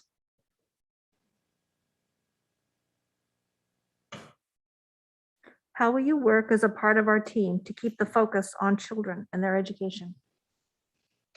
Listening is a big thing. You have to learn to listen in order to receive what is going on. And then you can't come in with your own opinion.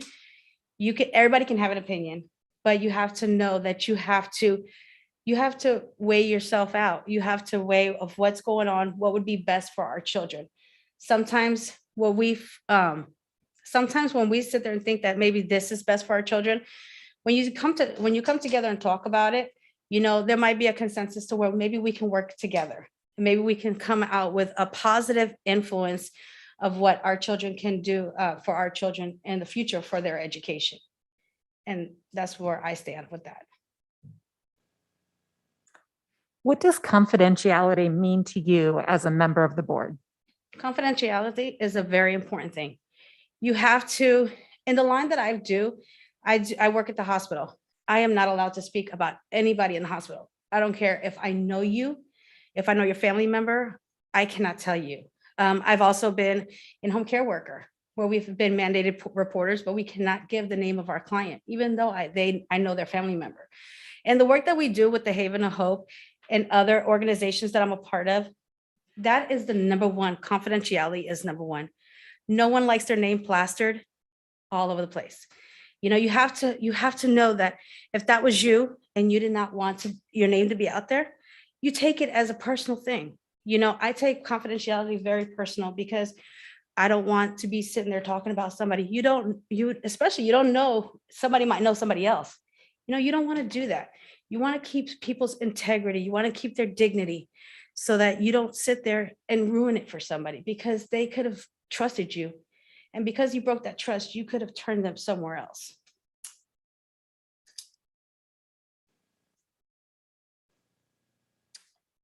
What is your understanding of the relationship of the board to the superintendent? I'm not very familiar with the relationship. What I do know, I've only been on this aspect part of like being kind of like the back person, like helping to do stuff and for Student Side Council, or being support for our children. But I'm willing to learn. I know that we're here for his support and to come to him if we have any questions that need to be answered, and develop a relationship. If you don't have a relationship with the superintendent, then all falls down. Lisa, how would you balance your decision as a board member with the input of parents and staff at each site? Common ground. You have to have some kind of common ground. You can't make everybody happy. You can only take into what their complaints are and take in what they say. And it all comes down to common ground. We can't fix everything all in one day. We can try to do our best. That's all we can do. We can't make promises we can't keep. That ruins your integrity as a person, and they won't believe anything you have to say. So if you come together and to a consensus, then that's where we can build on a foundation for our children.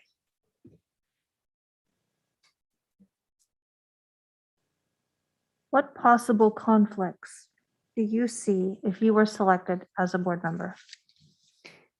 Possible conflicts? I don't perceive any conflicts. Just because I'm a time management person. I'm dedicated, and I'm time managed. You know, in my job, in my line of work, I have to be time managed. They don't stop just because I'm not ready. So I know how to distribute my time to make myself available to wherever I'm needed to be. Thank you very much, Lisa. Thank you. You want me to stay in here or you want me to leave? You can go ahead and stay in here and we'll bring the other candidates in. Thank you.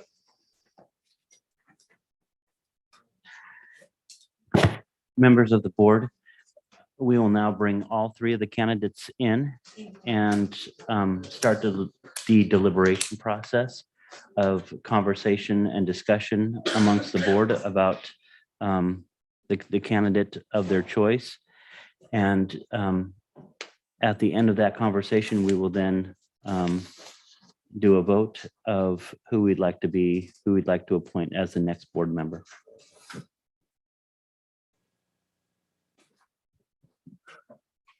Just a few words. I would like to make sure that everyone understands that the qualifications of each candidate are most paramount and not their personal opinions on any particular topic. And Madam President, if I may add at this time that, first of all, kind of like to, again, with the candidates in here, explain the process.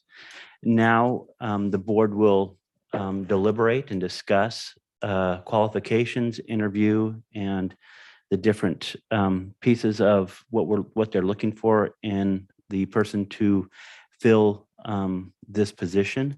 It can at times be a little uncomfortable because we're having an open conversation about you in an open session. But I do want to share with you that all three of you did an outstanding job tonight, and thank you for applying for this position. And I'll turn the time over to our president to start the process. So as it stands, we have three candidates who have a lot of background in community participation, which is exceptionally important for the next step. All of us started in community participation. Past that point, it goes on to more of an understanding of their position in the board and in the community. Do we have any concerns or ideas? Any candidates that stand out? Oh, I agree that they all did exceptional, and I think we have three great candidates to select from, and I'm very pleased for that. So I feel confident with whoever we choose will fill the spot appropriately, and they will serve us well. And everyone has experience. Everyone has a passion for education. Everyone has ties to the community. One breakout area that I think is very important for us is to look at bringing in a diverse perspective. And I think that Lisa Torres has the diversity and can bring a diverse perspective to the board that we are currently lacking. Jessica?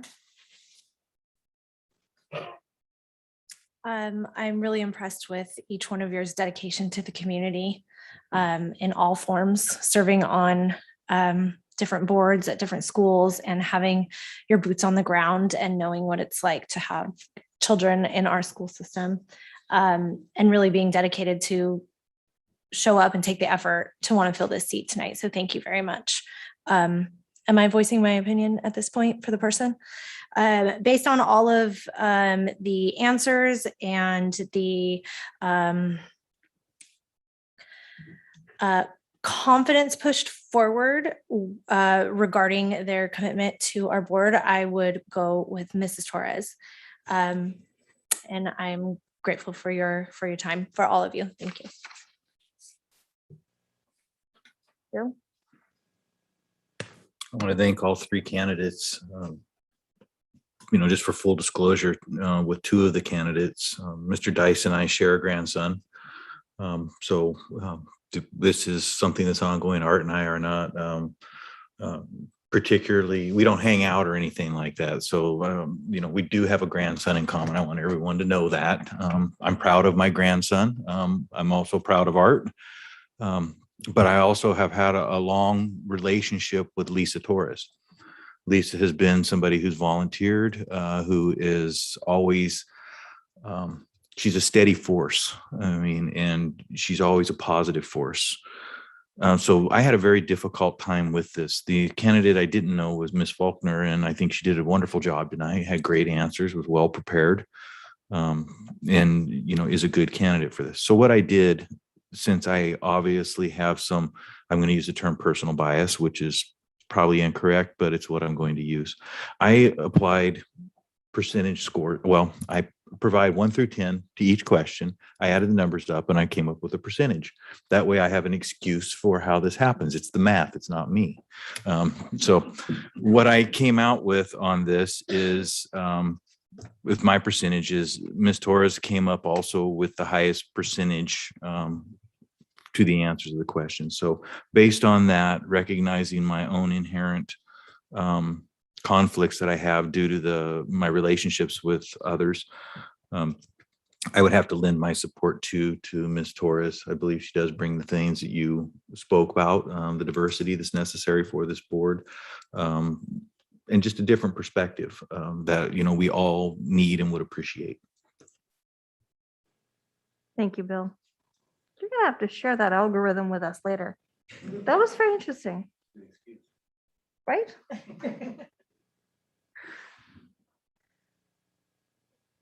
Okay, so since there are 4 of us and there are 3 candidates, even regardless of whom I choose, the majority would go to Miss Lisa Torres. So at this time, I'd like to put forth a motion to approve Miss Lisa Torres. I move that we approve Miss Lisa Torres to fill the spot on the Orville City Elementary School District Board. Second. All those in favor? Aye. The ayes have it. The motion carries. Congratulations, Miss Lisa.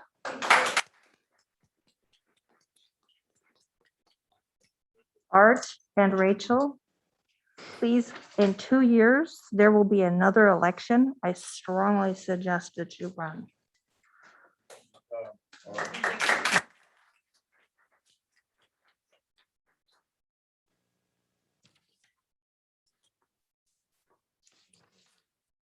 Okay.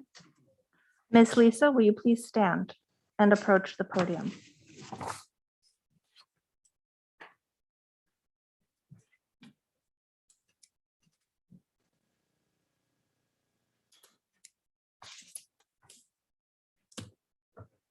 Thank you. And know that you're my new boss. You hear that, board? You gave the day off right off. Nice. I Should've heard asked for a nothing. raise. So this time I'm going to swear you in, and I'll give you time to raise your hand. Not yet. Okay. The governing board of the Orville City Elementary School District, County of Butte, State of California, does hereby certify that at a regular board meeting of the board held on 17th day of November 2021, Lisa Torres was appointed in lieu of a special election as a governing board member of the Orville City Elementary School District to the term of 12 months to expire November 30th, 2022. If you please raise your right hand and repeat after me.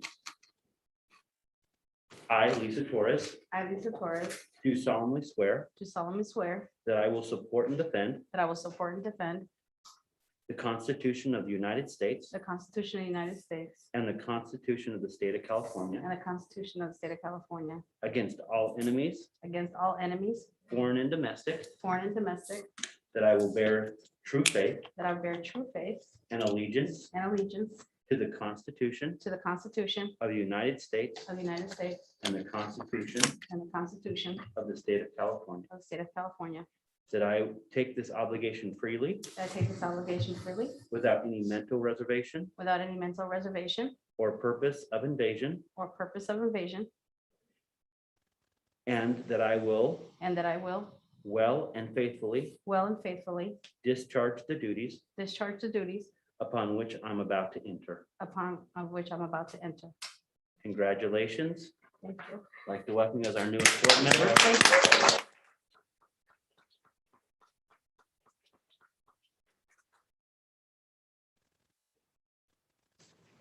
I'm gonna go here and then we'll go. Here.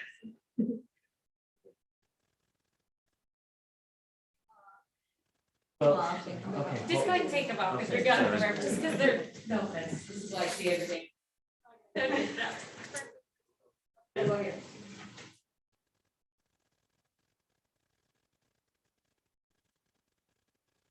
So Okay, much. thank you. This one's mine. Okay, good. Can I shake you guys' hands? Is that okay? Come up here and sit down if you like. Yeah. There's yours. Even better. Lisa, actually, you are now a board member and you can take your role as a board member now.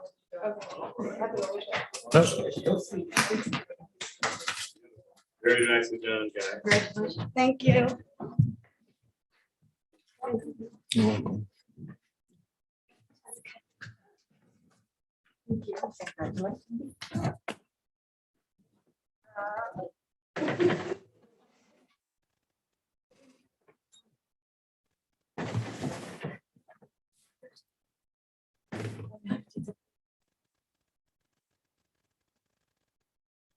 At this time, we'd like to go ahead and move on with the rest of the agenda. The public hearing session on a general waiver request for modification of extended year services for 2022 and 23. So we are requesting another 2-year general waiver from the California Department of Education. The waiver will be requesting a change in the length of days for the extended school year or ESY program. We have been doing this for the past 6 years. We have to renew the waiver every 2 years. We do have the support of both OETA and CSEA, and they're both submitted letters of approval and support. This will change the model from a 20-day, about approximately 4 hours per day, to a 13-day model with 6.25 minutes of instruction, which either equals or exceeds the state requirements. This will allow us to align our schedules with BCOE, who comes in and provides services for us during that time to our students, such as occupational therapy, speech services, adaptive PE. It also allows us to save substantial costs in transportation, utilities, and clerical costs. Thank you. Thank you. Do we have any questions or concerns on this matter? I just have a question. So have we done this before? This is our third time since I've been here. I know that we've done it at least for 6 years. Okay, and you found that it's worked well. It works very well. We're able to start generally, we start the Wednesday after school closes, so our last day is on a Friday. Teachers who work the ESY service schedule come in on a Tuesday. We start on a Wednesday, and we're able to get done before the end of June and before the 4th of July break. So it works out really well. And the students do well with a longer day? They do. And just a reminder, extended school year is a fancy word for summer school for special education students. Yes. Madam President, you have Rhonda. Miss Rhonda. I just want to, because all I heard was 6.25 minutes, so it's No. 6.25 hours. It's, yes, Yeah, it's 6.25 6.25 hours. Sorry. 6 hours, 15 minutes. We have any other questions or concerns on this matter? Okay, as it is purely procedural, I'd like to go ahead and close the public hearing session on the general waiver request for modification of extended year services and move on to a discussion session concerning COVID-19 vaccines and the mandate. We've had quite a bit of opinion on the subject matter. Madam President, if I may give a little bit more background and a little more information to the board at this time. So one of the things, and I talked about this last month when we discussed this, is one of the things I want to clarify and make very clear to our parents, our public, our community, is that the resolutions that are being passed in the state of California and in our area are what they're recommending. The boards are recommending to the state that they stop the mandate process, and that they're advocating that they don't put them into effect. One of the things that, and I've seen our local media kind of confuse it, and I've talked to many parents that haven't fully understood what the mandates mean. And I want to clarify that if this board at some point in time signs a resolution against the mandate, it doesn't mean that we will be a school district of choice and that we will be able to give parents the choice of whether to vaccinate their children or not. It's just us letting the government know, letting state government know that this board is not for that mandate. And it's very important to know, because some people think that once we sign a resolution, we are then saying, hey, if this goes into effect, we're going to allow parents to have that choice. And that's not the case. We heard parents this evening say, hey, we haven't jumped on this bandwagon. And part of that is because I have talked to our board and talked about the fact that we still have a lot of questions about what that mandate may look like. We have heard so much about the possibilities of exemptions such as religious exemptions, personal exemptions, and other kind of exemptions that may give families loopholes into whether or not they have to get their child vaccinated. We do not know what it's going to look like exactly. What we do know is that this is being highly contested on the state level at this time. And as our families share tonight, it's very important that if you have a strong opinion about this, I encourage our community to reach out and speak with your local legislators, because they're the ones that are going to have the most power in Sacramento. And so at this time, I'd like to turn the time back over to our president and to our board, because this is a discussion item. We do not have a resolution that is on the board for vote. I've put this on the agenda tonight to have an open discussion for our board members to share whether or not they'd like me to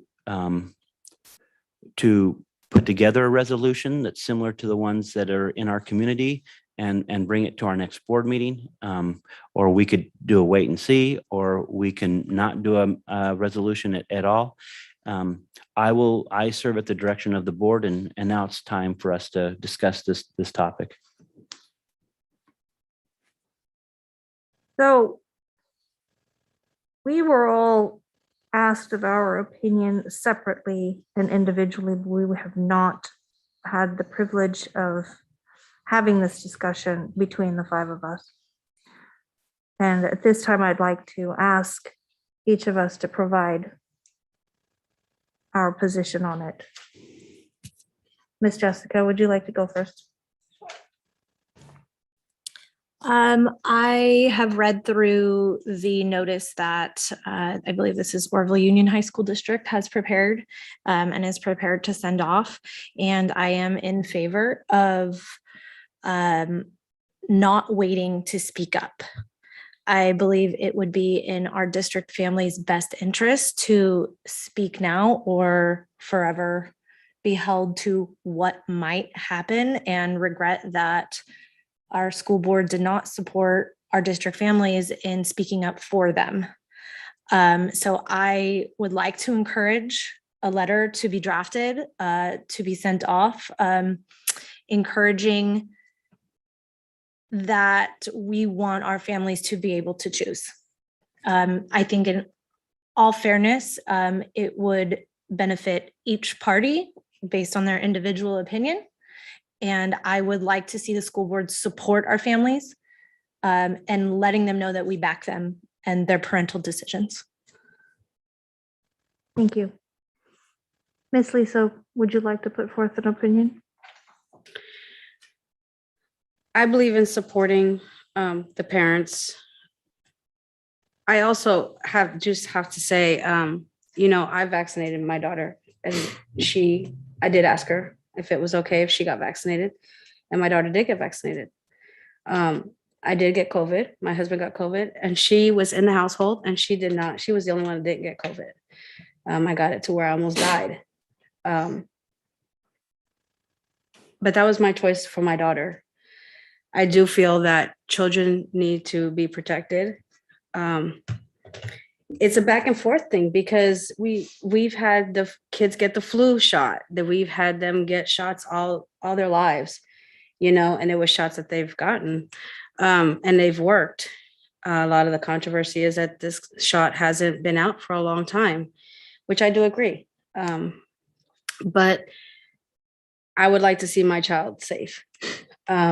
Yes, there is a great parental community that doesn't want their children to be vaccinated under duress, which is true. I think it should be a choice. And we do have our kids ourselves. The district didn't, I know the government didn't have our kids for us. We had our own kids. So yes, I do believe it should be a choice as well. Like I said, I asked my daughter and it was her choice to get vaccinated. And if she didn't want to be vaccinated, that would have been something I had to deal with because she is 14 and I have to give her that opportunity. And do you believe that we should wait for the mandate to react, or should we make a statement now? We should actually wait. I believe we should wait. Sharon, would you like to put forth your opinion? I strongly believe we should wait. We do not have enough information. We don't know what the mandate entails. What are we saying we don't want? We can't say we don't want what is going to happen because nobody's told us what's going to happen. We don't know how many opportunities there'll be for people to opt out. We also, Dr. Holtom is working on creating opportunities, other options for those that choose not to get vaccinated and can still remain in school in a different format.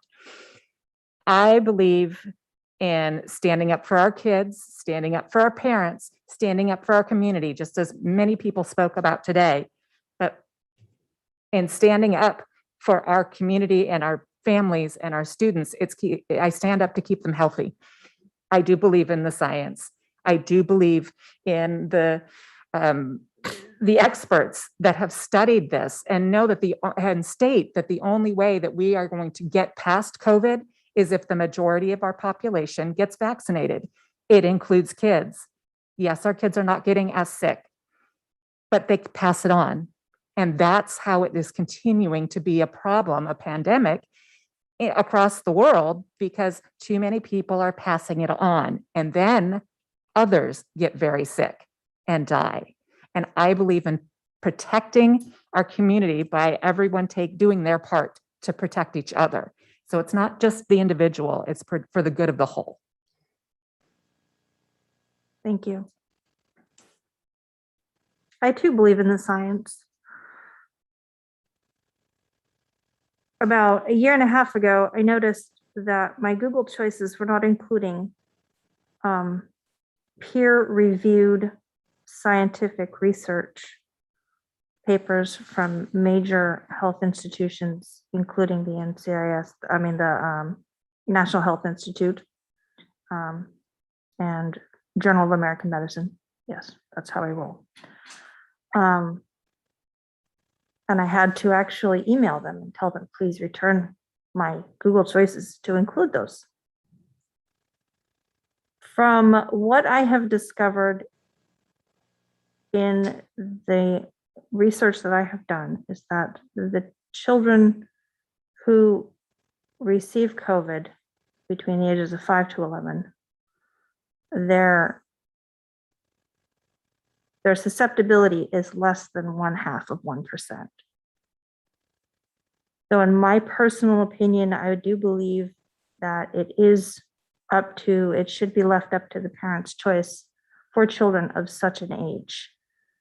I do believe that every adult should be mandated to receive the vaccine because there are far more adults who are far more susceptible to this virus. And should we leave that choice to our parents to vaccinate children so young, it would be up to the adults to protect themselves. I do believe that we need to make a statement.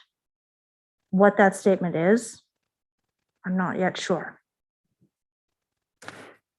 Andrew, could you share from our COVID statistics how many students and staff members have tested positive and how many times students have had to quarantine and classes have had to close or schools have had to close because of COVID?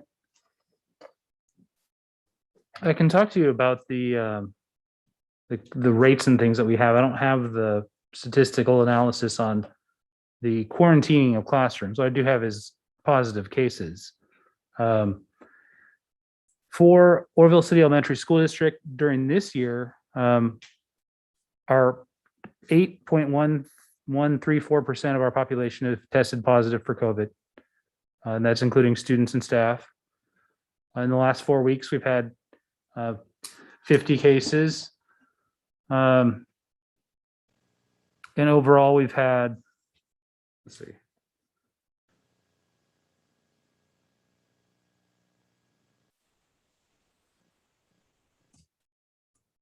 206 cases that were positive cases in the district this year, not last year. And with that, the quarantines, I think anecdotally, Spencer could probably speak more fluently to the number of quarantine classes that we've had. So this year we've Central Middle School was closed for 9 days for a school-wide quarantine. Wyandotte Academy was quarantined for 5 days. We have quarantined individual classes. Off the top of my head, at least 20, probably more. Our most recent cases is we have or had three classes, at Stanford Elementary that were fully quarantined. I think we still have currently one there that is quarantined. Our worst month was October, where we, and actually September and October, this has been a better month for us. I watch the COVID rate and COVID cases in Butte County on a daily basis and track those. I also receive a daily count from our district nurse of all of our contact tracing information and those that are individually tracked. Our numbers are trending well right now and better than they have in the previous months, as has our, which kind of follow the standards of, or the data that our county represents right now. So as the county numbers go up, so do ours. And as they go down, so do ours. And so we follow that trend pretty closely. So my main concern with that, and the reason that I asked, is that these are students that can't be in school because of COVID. And we can prevent that, or prevent a lot of that, if we get our kids vaccinated.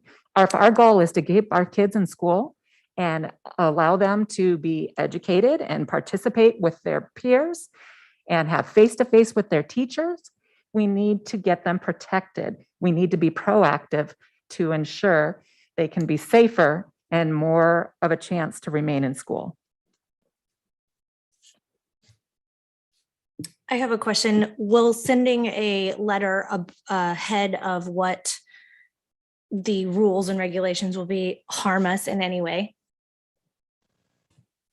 Whose rules and regulations? The governor's rule or the state rule to vaccinate children at school. Will sending this letter harm our district financially? Put a target over us? Will what harm will sending a letter do? Viability of the statement of mandate. So you can answer that, Madam President. I know we discussed it yesterday. But is that question for me, Jessica? I don't know who knows the answer. Okay. Well, I don't fully know if I know all that answer, because it's a very loaded question, but I will share with you that if we were to write a resolution and share that with the governor's office, with Butte County Public Health, with California Department of Public Health, which is what kind of the protocol has been with the other districts and things. I know of no financial repercussions. I don't know of any political repercussions, other than we know out there that this is a very divided conversation. And, some people are yes and some are no. But I believe that we're going to have that regardless if we write a resolution or not. So essentially, a resolution is simply a statement of belief.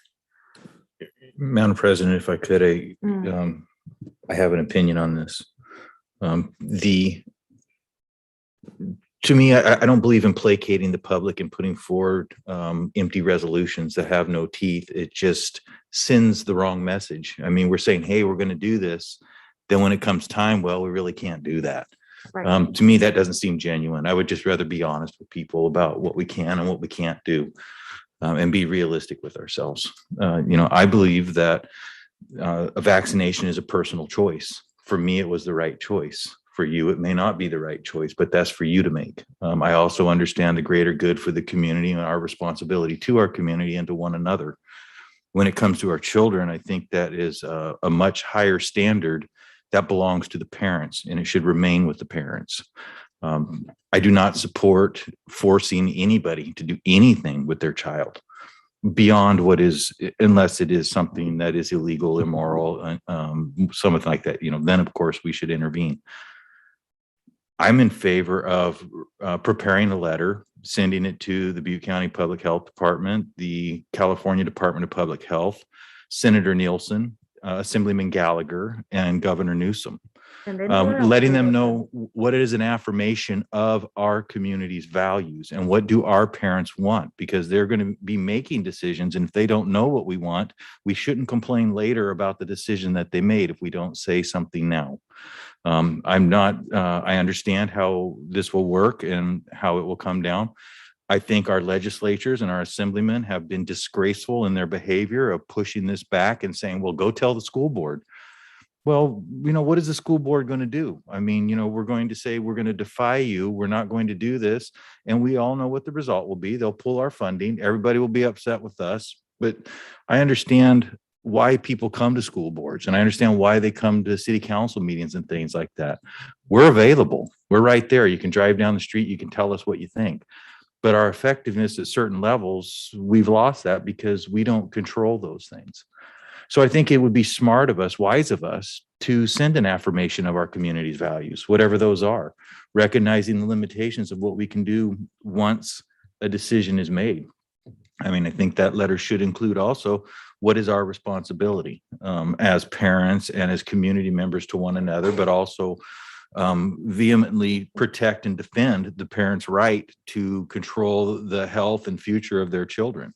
I myself waited until the end of summer to get the vaccine for myself. And the only reason I waited was because I wasn't sure. I wanted to see what happened to other people. And I certainly doubt if I had young children that I would make that decision for them, that I would see what happened to them. And I'm not a conspiracy theorist or anything like that. And I don't think that they're trying to, I made the joke when I got my vaccination, if I was going to get a horn or a hoof. And then I asked them if I could see the chip. I mean, but none of which was funny. The nurse told me. So, but it made me laugh. I mean, so I think I got jabbed harder. But anyway, I really believe that we should send something to say, what is our values? I mean, affirm those values. I mean, and be real with what we're doing. I don't want to see us put a resolution out there and then the mandate come down. And then next August, we're sitting here and we have this room packed and outside packed with people that are upset and angry with us because we said we were going to do this. And when you read the resolutions that exist, it says right in there, if it comes down, we're going to do it. I mean, so what did we do? I mean, to me, it just doesn't seem genuine. I would rather just, this is what we're doing. This is what we can do. And this is, I believe the direction that we should go. But I absolutely believe we should defend our parents' rights of their ability to make the decisions for their children's health and their children's future. So that's just kind of my circular conversation regarding, what I believe in this particular situation. My concern with sending a letter stating our community's values is that whose values are they? That we do have a wide variety, a diverse variety of opinions and values. And I think that we heard from a lot of parents tonight who feel very strongly about wanting a resolution, but there are many parents that feel strongly that what's happening right now or what's in play is working, that we're making progress. And so they weren't here to speak up because they felt like it's already happening. And so if we were to create a letter stating our community's values, I don't know that it would include everybody. And I agree that, and maybe that's the wrong choice of words, but I think if we sit and don't say anything, we can't complain about the decision that's made later because I don't know what you want, and then they do it and they go, well, you never told us. And well, I would like the comfort and the security of the letter saying, hey, this is what we would like to see. We would like, because really all we're saying is I really don't want to weigh in on whether a vaccine's effective, not effective, the right thing, the wrong thing, or anything else. I want to tell the parents, these are your children. You make your decision. I mean, and that's what, that's where I would like to see it. Personally, I don't want to begin. I mean, I've always been taught my entire life, my body, my choice. Well, except for now. I mean, that's just, so I just don't, and I don't want to draw that into anything else because I don't want to have huge discussions about everything that comment can lead to. And I apologize if I offended anybody with that comment. I think that's important and that's valid, but I think that COVID is a step above because it is killing people across the world, continues to kill people. And it's a much greater issue. We put our kids in seatbelts every day. We're forced to do that for their safety and for the safety of others. There are things that we are required to do for our children because it's safer for them or for other people. And I think that this is an exception to the rule of let me make decisions about myself because it affects so many other people. I grew up in a time when seatbelts were not mandatory. And I made it. I'm not saying it's right, not saying it's good. But I'm saying there was plenty of research that supported that theory. And I do support seatbelts. I think you're incredibly foolish not to do it. How we made it through our young life, Sharon, without seatbelts, I don't know, but we did. I mean, that's just, but it's not you don't point to the exception and make it the rule. I just really believe that this is a parental decision. I mean, I don't want to take that from anybody. I think that, if I had young children, I just wouldn't want anybody taking that from me, but then on the other side, I draw another breath and I go, well, help. I mean, heck, I went trotting on down and, had all these vaccines shot in them with not a thought to it. I mean, but now all of a sudden there's this one. And I think what bothers me about this one is just, it's such a recent thing and there's nothing, and I understand the rush to it. And thank goodness we had the rush to this vaccine. I just want to make sure before we put it in our most precious asset that we have, that it is right. I mean, and that's my only concern. And I think that's for the parents to decide, because God forbid anything happen. I don't want to be the one that sat there and said, hey, you had to do that. I mean, that's the parents made that choice. And I think they can live better with that if it's their choice. I mean, so I just believe that we should, as a board, write a letter saying, hey, we understand the community responsibility that each of us has to one another. But we also believe that this should be a decision of each parent. And, I think we kind of know the way that this is going to go anyway. But I think that we can't we shouldn't advocate our responsibility of saying what our parents, the ones that came and communicated to us tonight, that we want choice. I mean, I respect everybody's opinion. I think that it's everybody has a valid opinion and everybody has good reasons. I think we just have to, wrestle it out. I'd like to say. Certainly. And, we look at the decisions being made, but, our daughter got vaccinated, and she's fine. Nothing has grown that this isn't supposed to grow. She's healthy, she's active. She didn't get sick from the shot. I asked her constantly, how do you feel? Everything was fine. We look at, so much harm can do for the child, but I hear a lot of people sitting there say, well, we got COVID and all it was a flu.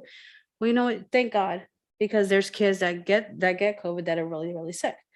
So, I ask my daughter all the time, how do you feel? The vaccine worked for her, and I just thank God that it did work for her. I haven't seen that a child that gets vaccinated, that they have any repercussions or they get, extremely sick or anything like that. So, I mean, it's just what we think is best. And people are gonna, like I said, everybody's not gonna be happy. These are just tough times and tough decisions that have to be made across the board. I have noticed a trend here that people that have shared your status have had the choice to go receive a vaccine on their time, on their regard, at 8 in the morning, at 9 in the morning, to free clinic through their doctor. They chose to do that. How is it right to tell parents now with this impending date, whatever it may be, sorry, your free choice time has now run out. Now you have to do what I tell you to do. That doesn't go over well with any parent, with any person. There's no exception when it comes to what I choose to do with my body and myself. And then going into this in a rough manner, it's nobody's business what I do with vaccines. When I send my child to school, or let's say with an exemption, a religious exemption, is that to be known to every student or to every teacher or to every staff member? Or is that confidential? if I choose to get my child a flu shot, because that's my choice still, is that anybody's business except mine and my child? It's nobody's. And so what we're up against here is parents are being pushed up against a wall that say, to be told, they know what's better for my kids, so they're going to make the decision. I have to step back. I don't get a choice anymore. And that's not going to fare well. I feel like it's not just for a parent's right. But we already do that with other vaccines. It's required for kids to go to school. It was at the time when I had my child in the hospital, they asked me, are you choosing to vaccinate your child? And at that moment, I said no, or I said yes. I was given the choice. So when it comes to going to school now, I should still be given the choice. You do. Now. Yeah. Yes. Even if it's mandated. So, and then that brings up another topic. So now I'm given another choice. Now I have to choose to figure out a way to make sure my child is educated, because that's the law, like to attend school. But now I don't get to send them to a brick and mortar building anymore. I have to choose to either have them on independent study, online learning, all these other modules. Well, wait a second, I have a full-time job. What am I supposed to do? I don't know anybody in this town. My 98-year-old grandmother can't help them. You know, you're talking about 6, 7, 8-year-olds. They're unhinged. They can't. Anyway, I'm rolling. I'm rolling. I encourage us to compose a letter and send it off. Did you get that all, Spencer? I've been taking a lot of notes. Thank you, board. You guys have really made this easy for me. So I call it Breakfast Club rules. But I do appreciate the candor that we have tonight. I do appreciate the opinions, and I think it's a good representation of Orville and the many people that I've talked to that are parents when I'm on school sites, and there's a lot of opinions that have been shared with me on both sides. I will, based on my notes and what I've heard, is that I will prepare something, and I will be sharing this with the board individually prior to our board meeting, so that we can wordsmith it and work through it and try to find as much common ground as possible, and then bring something to the board, to the December board meeting to make a motion and then vote to approve or not. Dr. Holtum, if I may, would it be possible to, since it's not going to expedite things by following that process, could you prepare something and bring it to the board so we can wordsmith it, so we ensure that we include all of our thoughts into this? Because I think everybody has valid thoughts. And I think there's a way as a group that we can wordsmith this and get this thing sent out the day after the board meeting, if that's what we decide at that point. But I think it's important that we include all of those things. And I think collectively our minds are going to produce a better product than if you individually talk to me and then you call Sharon, and then, of course, you're not going to tell us, what the other one said, because we don't want a Brown Act violation. But, I think collectively we can sit here and do that and say, and maybe negotiate, our wording so that it does meet all of our needs, but still also represents, what we want to represent and send to the various entities, and then approve it at that time if it even goes.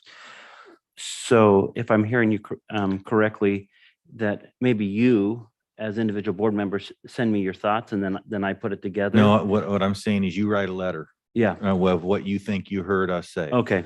And then we will review that together collectively, wordsmith anything that needs to be changed. And then when we're all comfortable with it, we'll vote on that and then send that thing the next day. Well, that's what I thought you understood, but I just, that's going to be.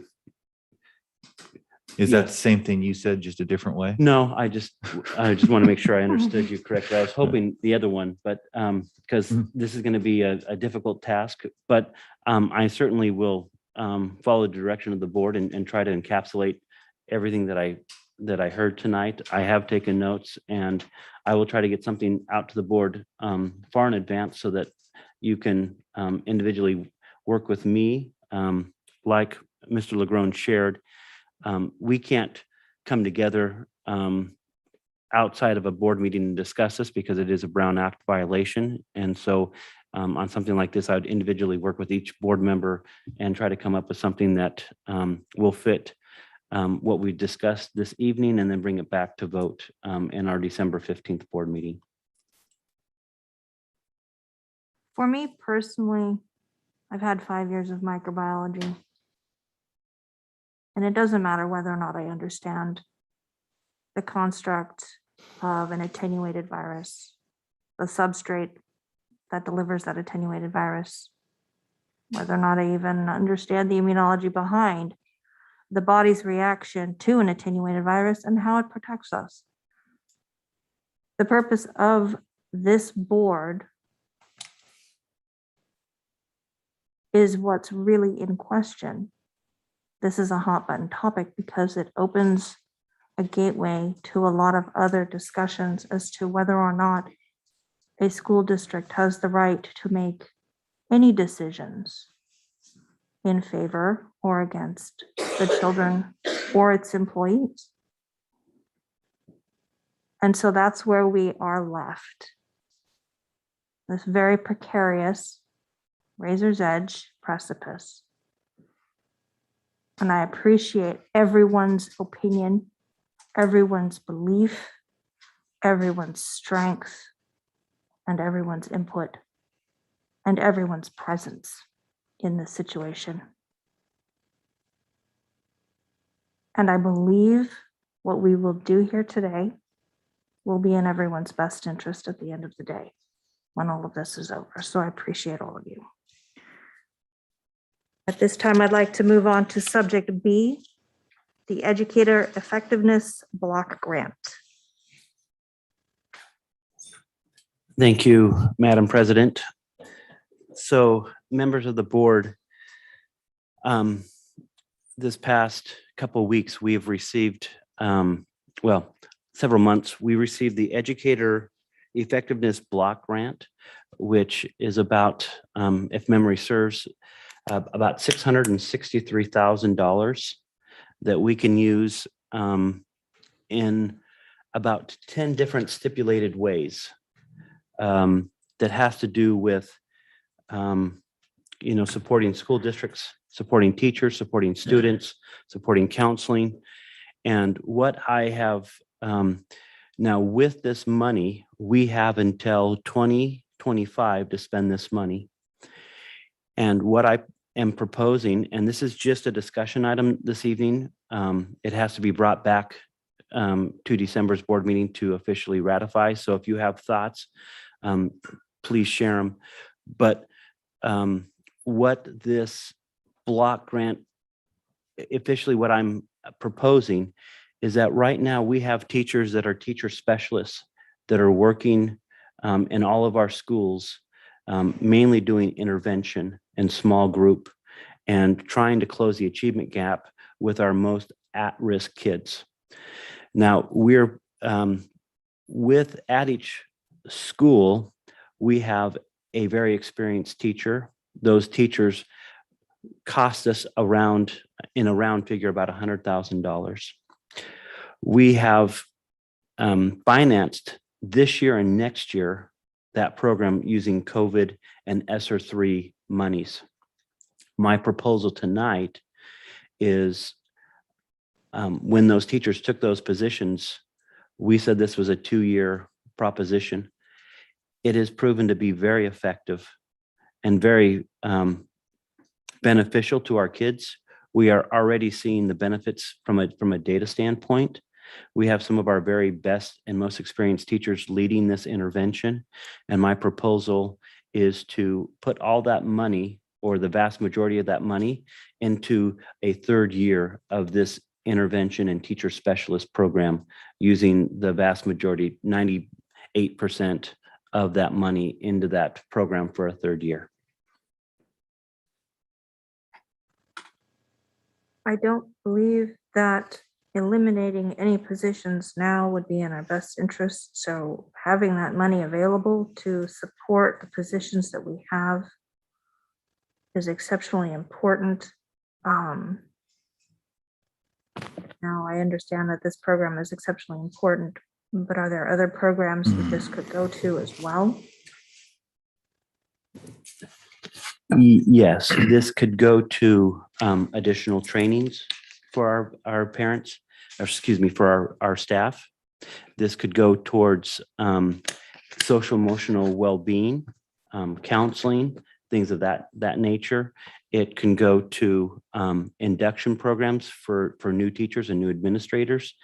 It can go to furthering our work with PBIS and restorative justice and other things that we're currently working on.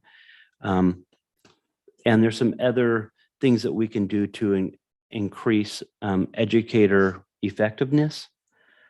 But in my opinion, we have a lot of needs in our district. Our two biggest needs are the social emotional and our academics. And I am working, I'm currently starting interviews for our second educator therapist this Friday, because we've heard that is a need.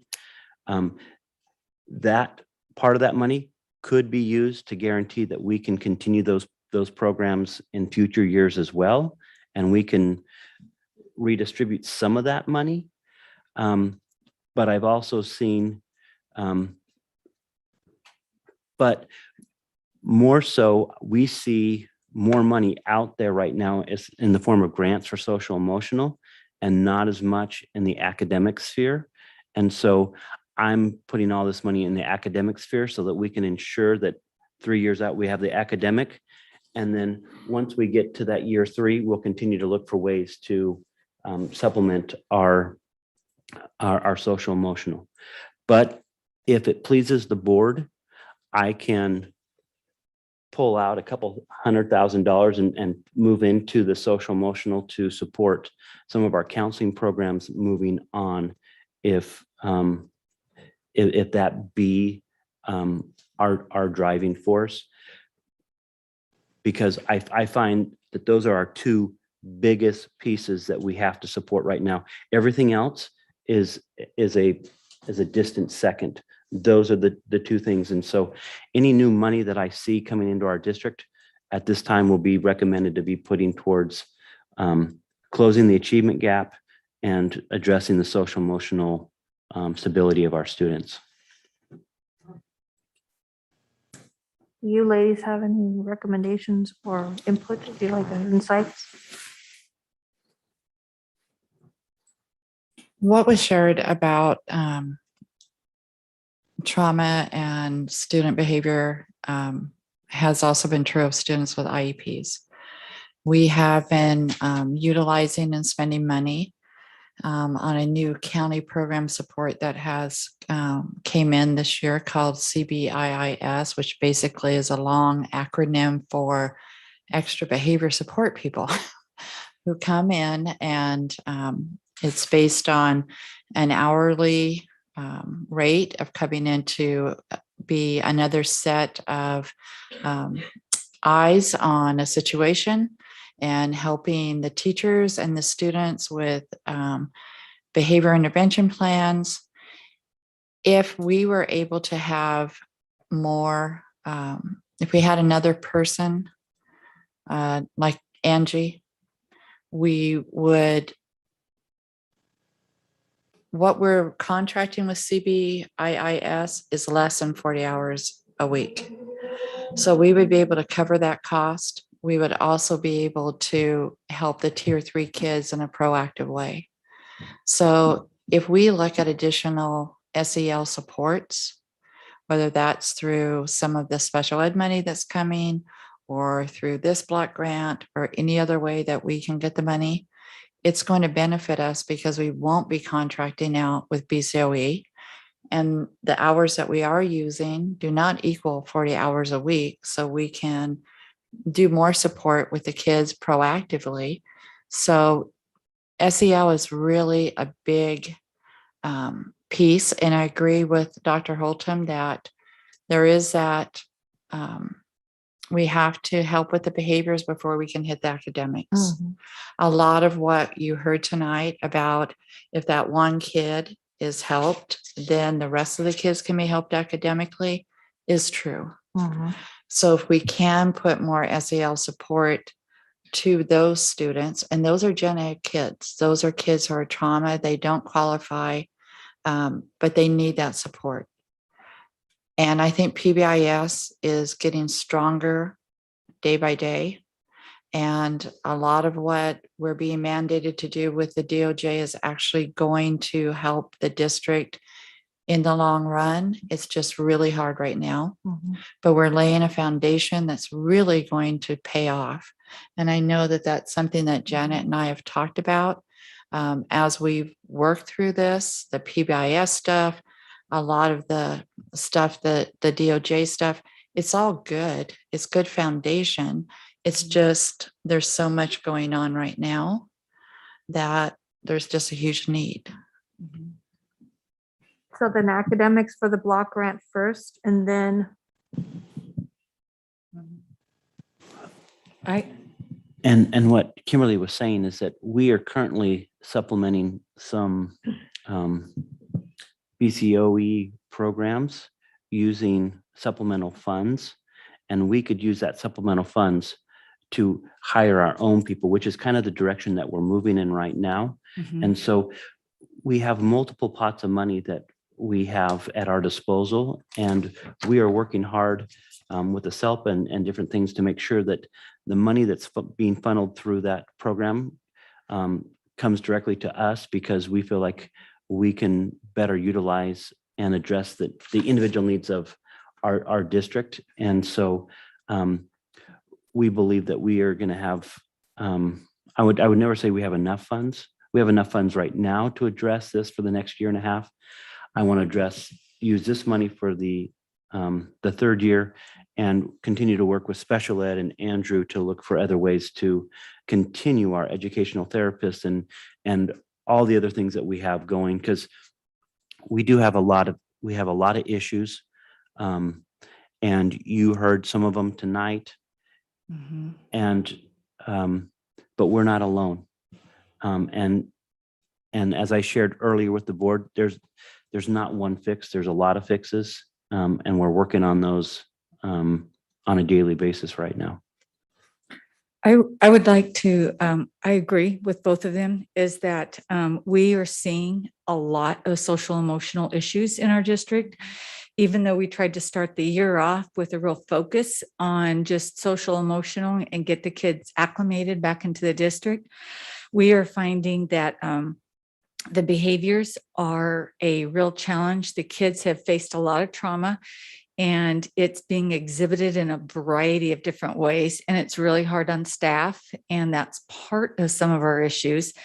And so the learning can't happen without all the social emotional support that we need at our schools. And we are building foundations. I agree with what the DOJ is asking. And a lot of it is really good work in the end. The speed with which we're doing it is kind of a little stressful, but the overall picture of where we need to go to support our teachers and our kids in the classroom are very important. So I do believe that we can't learn without having the behaviors addressed and all of the emotional needs. We hired Angie, and we have seen a great amount of additional resources in the community supporting our kids. She's helped us reach out and get more support. We need more, and it's definitely evident. And Dr. Holton is in the process of hiring somebody. I also concur, though, with the academic piece. And if you think about it, our third graders have not had a normal year. And so when you think about learning reading and all the foundations, they've not been able to have the opportunity to have one full calendar year. And if you look at that, of the last 3 years of what they've gone through, that, I mean, other grades as well has been hit. So, you know, it's fires, and then it's COVID. And so academically, our kids really have taken a hit. And the teacher specialists that we have hired have developed some very good intervention that is helping our kids. And in all honesty, it goes hand in glove. Kids who can't perform in the classroom act out. Kids can't learn if we don't help the social emotional. So I agree with Dr. Holton. Those are our top two. Nothing else right now can be as paramount importance as doing and addressing the learning gaps and addressing the social emotional, which is very critical for our district. Do we have any further questions or concerns on this topic?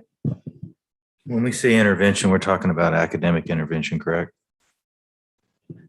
What I was speaking of is primarily academic, and what that looks like is, let's say I'm struggling, I'm first grade, and normally I come to first grade with all my letters and sounds, but because I didn't have a strong kindergarten year, I don't know my letters and sounds.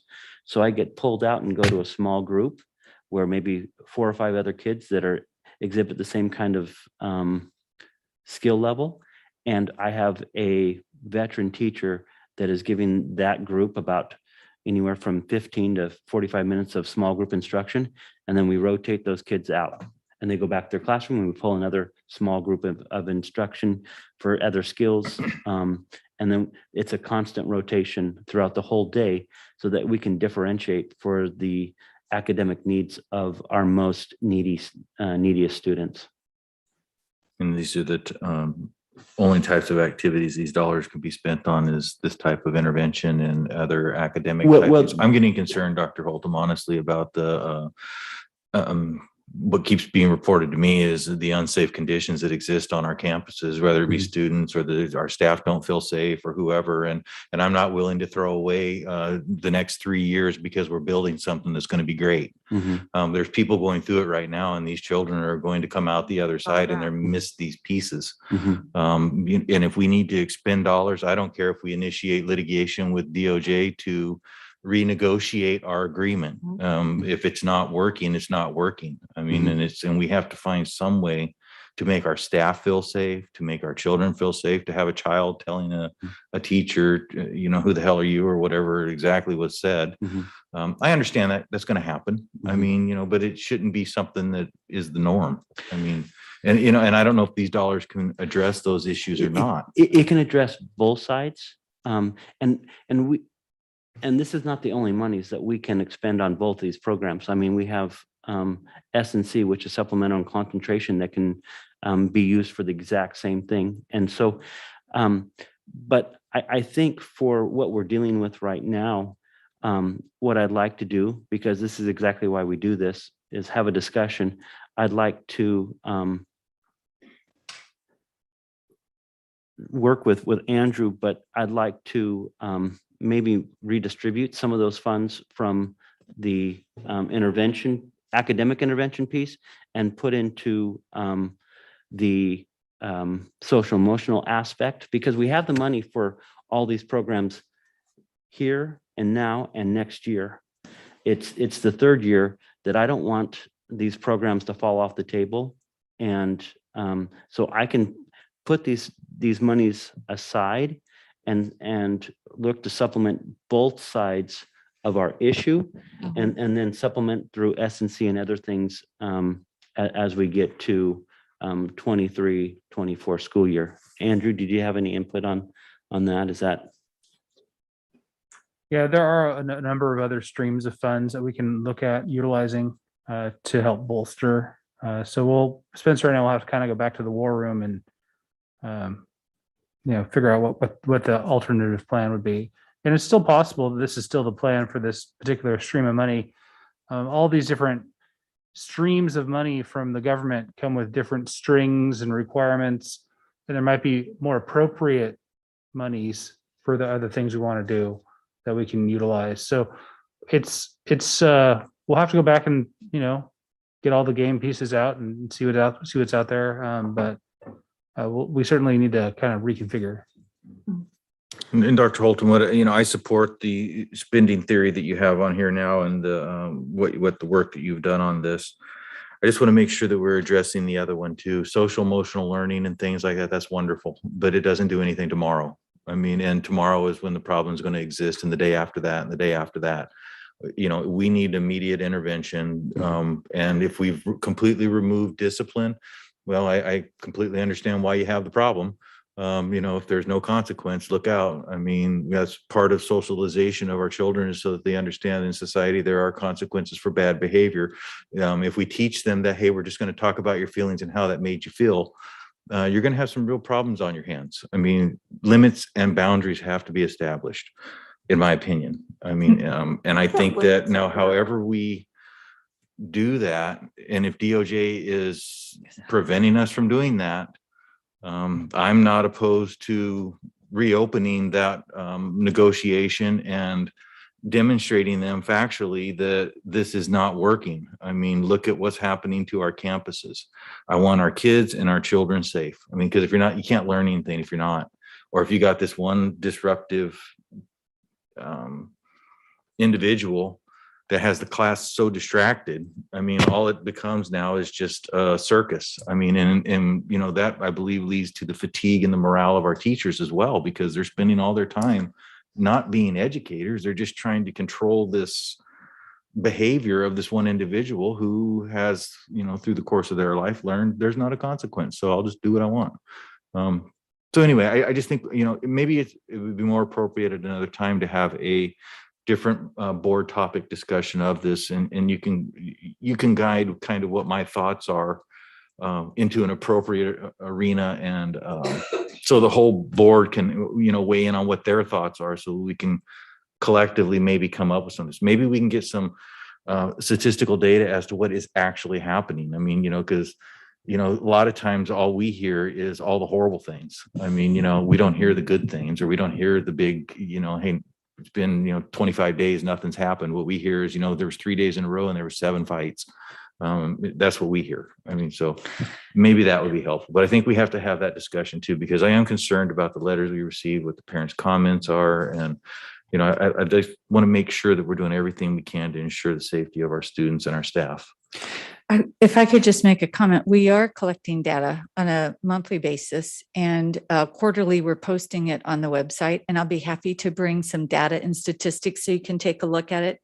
But with the DOJ of what their rules and regulations are, and I want to make sure we get the right message out there, and that is they are wanting us to work with the kids very respectfully, and to be able to give consequences to help change behavior, but not doing it in a punitive way, but more instructional.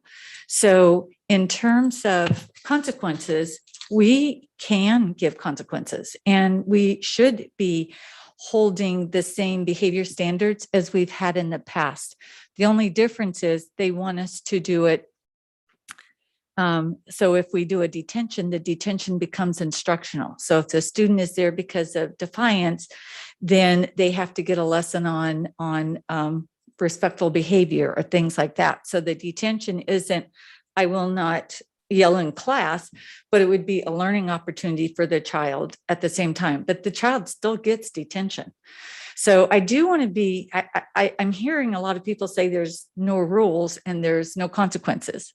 There are rules, there are consequences. The kids helped write the rules in the classroom, and they certainly are getting consequences. It's just they want it being done in a respectful manner and in an informative way so that they can change behavior at the same time. So, but you know, I've been on the board for almost 8 years now, and Sandra can help me out with this. You know, the first 6 years there was, and I'm not saying this is right or wrong or anything else, I'm just saying what it was. There was multiple expulsions each year. The last 2 years, there has been nothing. So obviously something has been removed, because I cannot believe that from what I'm hearing that everything's great and we're not having no expulsions. I think we've removed that block. I mean, and, you know, respectful consequences and things like that, you know, you know, those are all nice words. But what has been the effect? I mean, you know, and that's what I don't know, Janet. I just don't, I don't want to argue with you, be insulting. I Right. get these parts, and I don't know, I'd really like to know what is the reality, because it really does concern me when people come up and they talk about yeah. these things and Mhm. teachers talk about these things, and actually, I believe it is part of our morale issue is like, it's a difficult enough job, I believe, to be an educator, but then to have it where you're not in charge. I mean, for lack of a better term, the inmates are now running this asylum. I mean, and that's what I would like to be informed and comfortable as a board member. That is not the case. I mean, that's just, it's not that I'm saying I trust you guys and I believe in what you do. I just want to be able to defend that position by being educated by you about what's actually really going on. Okay. I think that's And fair enough. and I would like to, Kim, I'd like you, our next board meeting to put this on as a discussion item, discipline and things of this nature. And I do want to move on with our board meeting, but I do want to make one point, that the state of California did change the rule about suspension for a child who is defiant, disruptive, or disobedient. And we no longer can suspend them. And that's a huge thing. And we've heard most of the concerns that we heard today is they're disruptive. They're saying, hey, I'm not going to do that. Dr. Holden, I think that would be a great educational thing for all of us, so we all understand it. Because I want to be able to defend what staff's doing. When somebody tells me, it's like, well, hang on a second now, the law is this. I mean, and this is why what's going on is going on. It's not because we've just decided that, hey, we're lawless. I mean, these are the rules that we have to work under that were given to us through the education code. So, I mean, like I said, I'm not trying to be disrespectful to anybody or anything else. I just want to be educated so that I can defend the position that we're in. Right. And I do too. And that's why I shared that little piece of that things have drastically changed. And part of it is the education code has drastically changed over the last couple years. We definitely do have a lot of things that are DOJ related. And we definitely have a lot of stuff that is COVID related and kids being out of school, because we didn't see this at this magnitude before. The rules didn't change. Our kids changed. And I'll be talking with our admin and also our teachers to look if we can tighten up some things. And because we've been working at a sprinter's pace to get to where the DOJ wants us. And I think what we need to do is, this is a marathon for us, but we're sprinting and we're leaving things behind because we feel that pressure and we feel that timeline. But after, and this is not just an epiphany that I had tonight, because I'm in our schools all the time, and I'm listening to people and I'm getting emails, but with the board, but I hear the board support, and it's going to allow me to really send a stronger message to our administrators and to our hopefully, and then it's brought down to the staff that maybe we need to look at our practices right now and maybe regain some of the control that we need to. And I'm not saying that we're going to dismantle what we've done or ignore, but we've got to find a better happy medium, because what we're doing clearly is not working. Okay. I know it's 8:45. The next bit of the agenda, I'm going to go at a pretty fast clip. Can I ask if anybody wants a 5-minute recess? Yes, let's take a 5-minute recess. We were in a hurry. He's still awake. 8:47, we'll be back in 5 minutes, which is 8:52.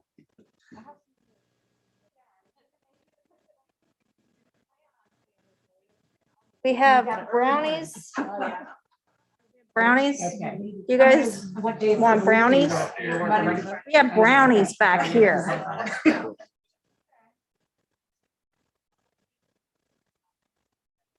Do you want a brownie? Okay. Do you want with powdered sugar or just? Okay.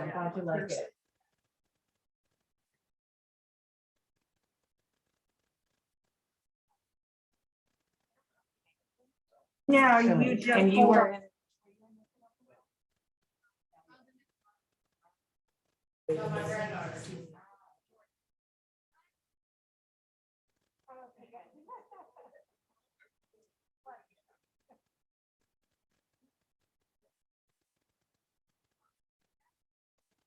You need to text him. I joked with him and I told him I could get.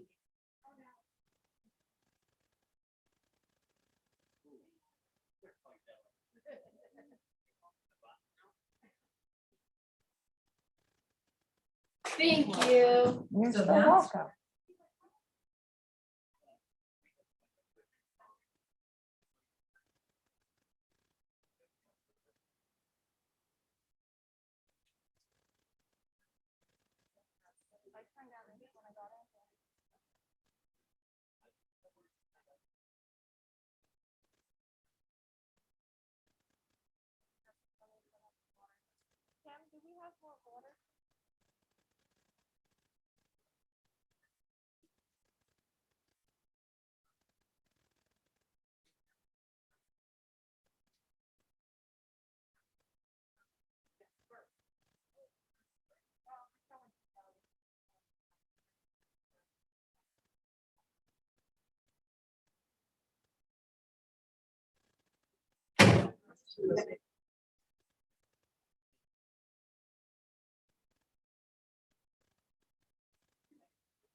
Where'd she go? Oh, the nice young lady with. Thank you.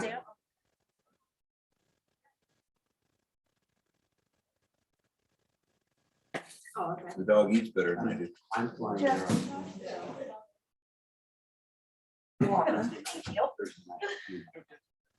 And I'm a professional talker. I mean, I can talk for hours and say nothing. But I will say on the reverse that I prefer my dogs over my kids sometimes. They're nicer. They don't talk back. They don't talk back. Yeah, they will eat the stuff I drop on the floor. And when they defy you, they just.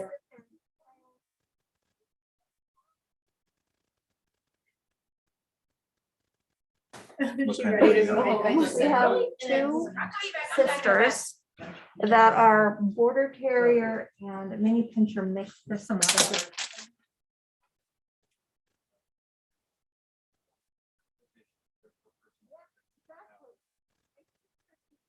When the riots in Las Vegas were happening, she sends me this picture from my dog, Lily. Okay. I sent her my picture of my tiny. Exactly. I'll My send out dog will eat your shoes. I'll send out my 2-pound dog and it will handle business. It'll bark and carry on. Carry on as big as me.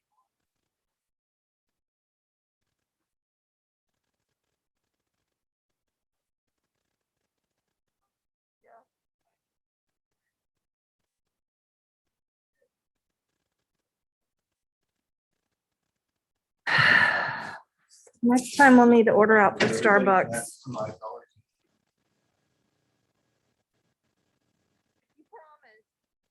I heard that. All right.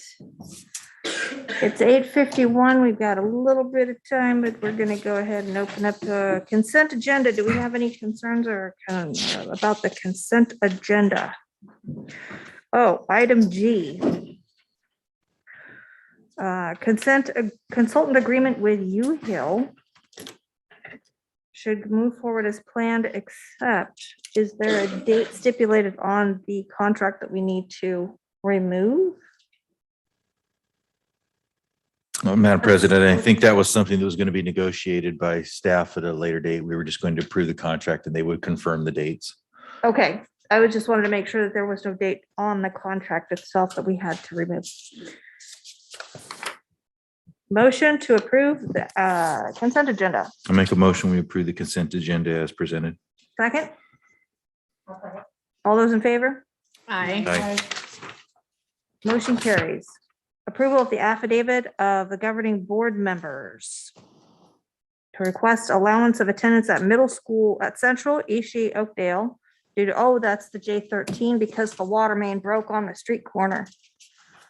It was quite exciting, I must say. I'll send you pictures sometime. But there was a water main at the corner of Florence and Mesa. And that last storm, that really bad one that we had, it broke because and this is what the guy said, this is the sewer line runs over the water main and the sewer line is almost 100 years old and it cracked and sacrificed the water main. And so they had to shut the water off all the way from my house to Central Middle School. And that's why we couldn't have any school that day. So that's why we have a J13.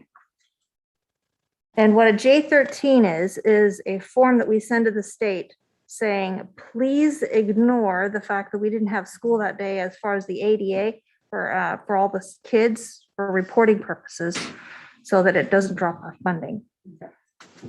All those, motion to approve. So moved. Second? Second. All those in favor? Aye. Motion carries. Adopt the revised board policies and approve new and revised administrative regulations. Everybody read those all hot, didn't they? They're excellent. Yeah, So you read this them. is the same process we've been going through, and that is, this is kind of wrapping up most of the board policies that we've had to do, and this is with input from the DOJ. Any concerns over any of the new revised policies? Motion to approve? I move that we approve the revised policy. Second? Second. All those in favor? Aye. Motion carries. Adopt, approve. Oh, my goodness. C, the administrative regulations, part 2.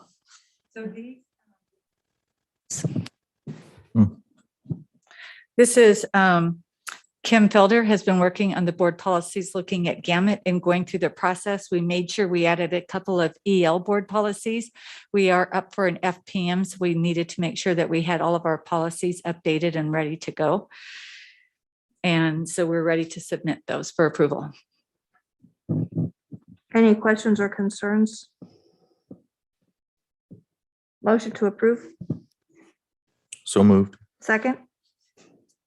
Second. All those in favor? Aye. Motion carries. Approve a general waiver request for extended school year for 2022 and 23. That's what we were discussing earlier for Ms. Kimley. Any questions? Motion? I make a motion that we approve the general waiver request for extended school year. Second? A second. All those in favor? Aye. Motion carries. We're pulling. Yep. Number 13A, approve English learner master plan. We're going to table for tonight. And have that possibly. We'll bring back that next month. Yes.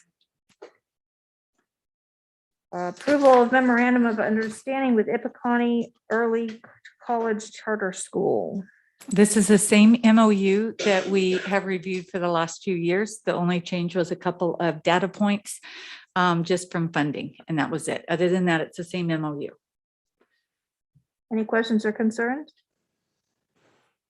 I have just a question regarding credentials aspect, because that's what I do. One change that has been made in credentials is that charter schools now have to have credentials for more of their teachers. Okay. And so your district is responsible for any charters that you are an authority over, making sure that they have that. And so I don't know if you knew that. And so that does create more work for your. Thank you. We did know forward for that. you. We're grateful for that. The difficult part of that is we oversee them. We don't run them. Right. But part of our responsibility is to ensure that they're doing that. Yes. And it's a very difficult thing, but And yes, we time are aware of consuming. that. Yeah. Okay. I didn't know if that was something that needed to be included in the MOU since that was new. The credentialing requirement has changed in the last year. This MOU just assures that we understand that we're still the authorized agency, and we have to follow all the ed code and all the changes that might occur throughout the process. Motion to approve?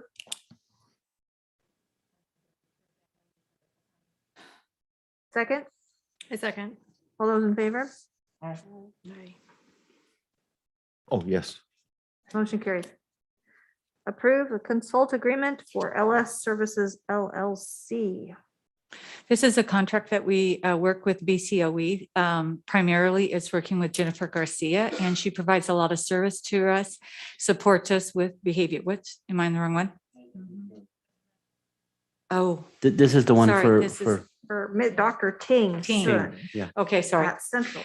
This is for Dr. Ting, and she is working with us for the magnet school for Central Middle School. She has extensive background. She's had a very successful career where she opened a school that was magnet school, and it was a VAPA one. And she started it at middle school, and then they moved up to high school with it. And in terms of working with Central, we wanted to bring in some additional support so that he could, so that the principal could get help in terms of how to roll out a successful implementation plan. So they are so today we heard at the board meeting during the board meeting that the teachers have not had a lot of contact yet or a lot of information. So right now what's happening is the principal is meeting with Ting just to get the formation of some basic premise ideas. And then he has a group of teachers that they're meeting with Ting, and they will start to work with staff coming up in the month of December, I think, is when he's planning on getting that started. So anyway, she is there to be the consultant for us. All right. Can you verify that the art teacher is involved in that? It was brought up earlier that they weren't sure if the art teacher had been involved. The art teacher has not been involved. And I think there's been a strategic decision from the principal on that.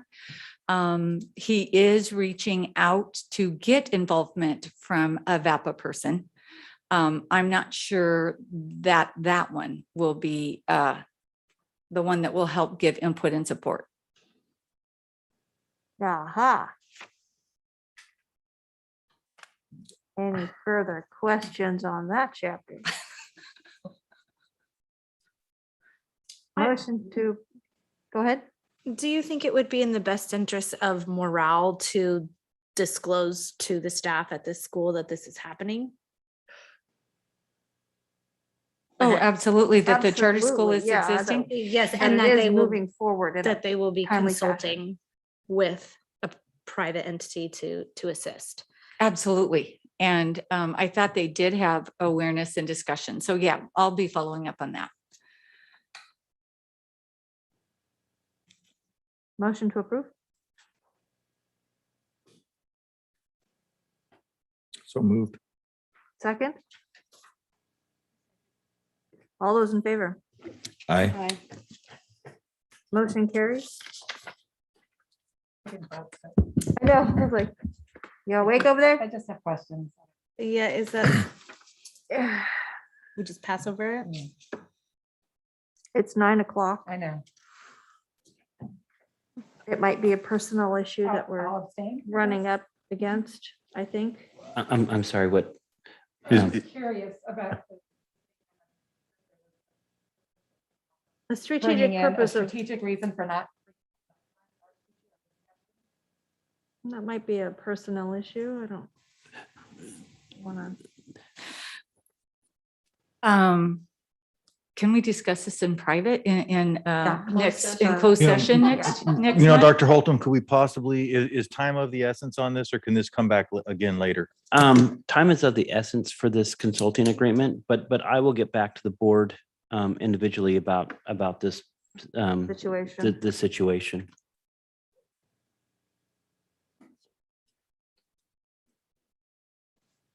Approve the audit agreement for Spyglass Group LLC.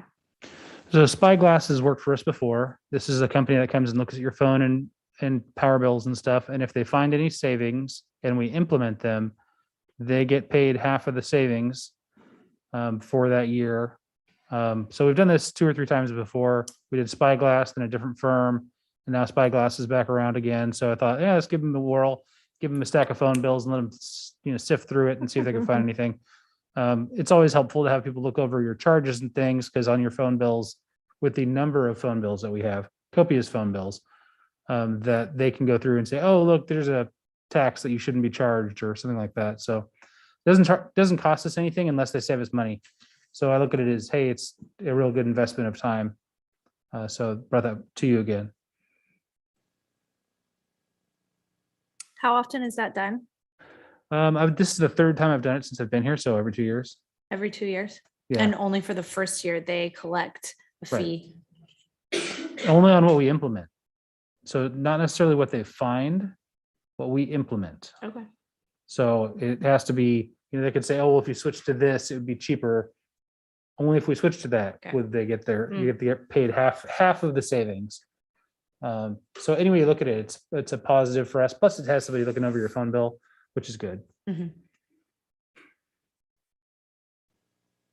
Any further questions? Motion to approve? I make a motion, we approve the audit agreement with Spyglass Group LLC. Second? All those in favor? Aye. Motion carries. Accept the bids for a new generator at Ophir School. So last time we had pulled these because the bids were all came in over our grant amount. We have a restart grant, $250,000. The bids came in at about 500. So we went out, rescoped the job, got new bids that are all coming in under 250. So we want the board to accept this slate of bids and accept the next item as well. But this is again for the Ophir generator project. We had to scale it back a little bit. When we originally wrote the grant, we thought 250 would get us some power. Only got us a little power because things have gone up in price so dramatically. And it's taken years to get this far. We've had to get an extension on the grant. Any questions? Motion to approve? I make a motion, we accept the bids for the new generator. Second? A second. All those in favor? Aye. Like to award the contract, for the new generator to James Day Construction out of Clear Lake. So James Day Construction had the low bid. So I recommend that we select them as the contractor. They were the low end, the most complete. They were low and complete. Any other questions? Motion to approve? I make a motion, we award the contract for the new generator to the, I'm James sorry, Day. James Day Construction as requested by staff. Second? A second. All those in favor?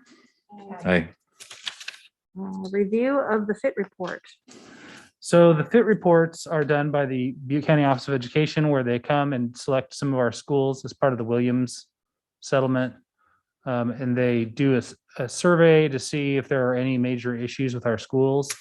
In the FIT reports, you can see that of the, I think, 3 schools that are selected, 2 of them are exemplary.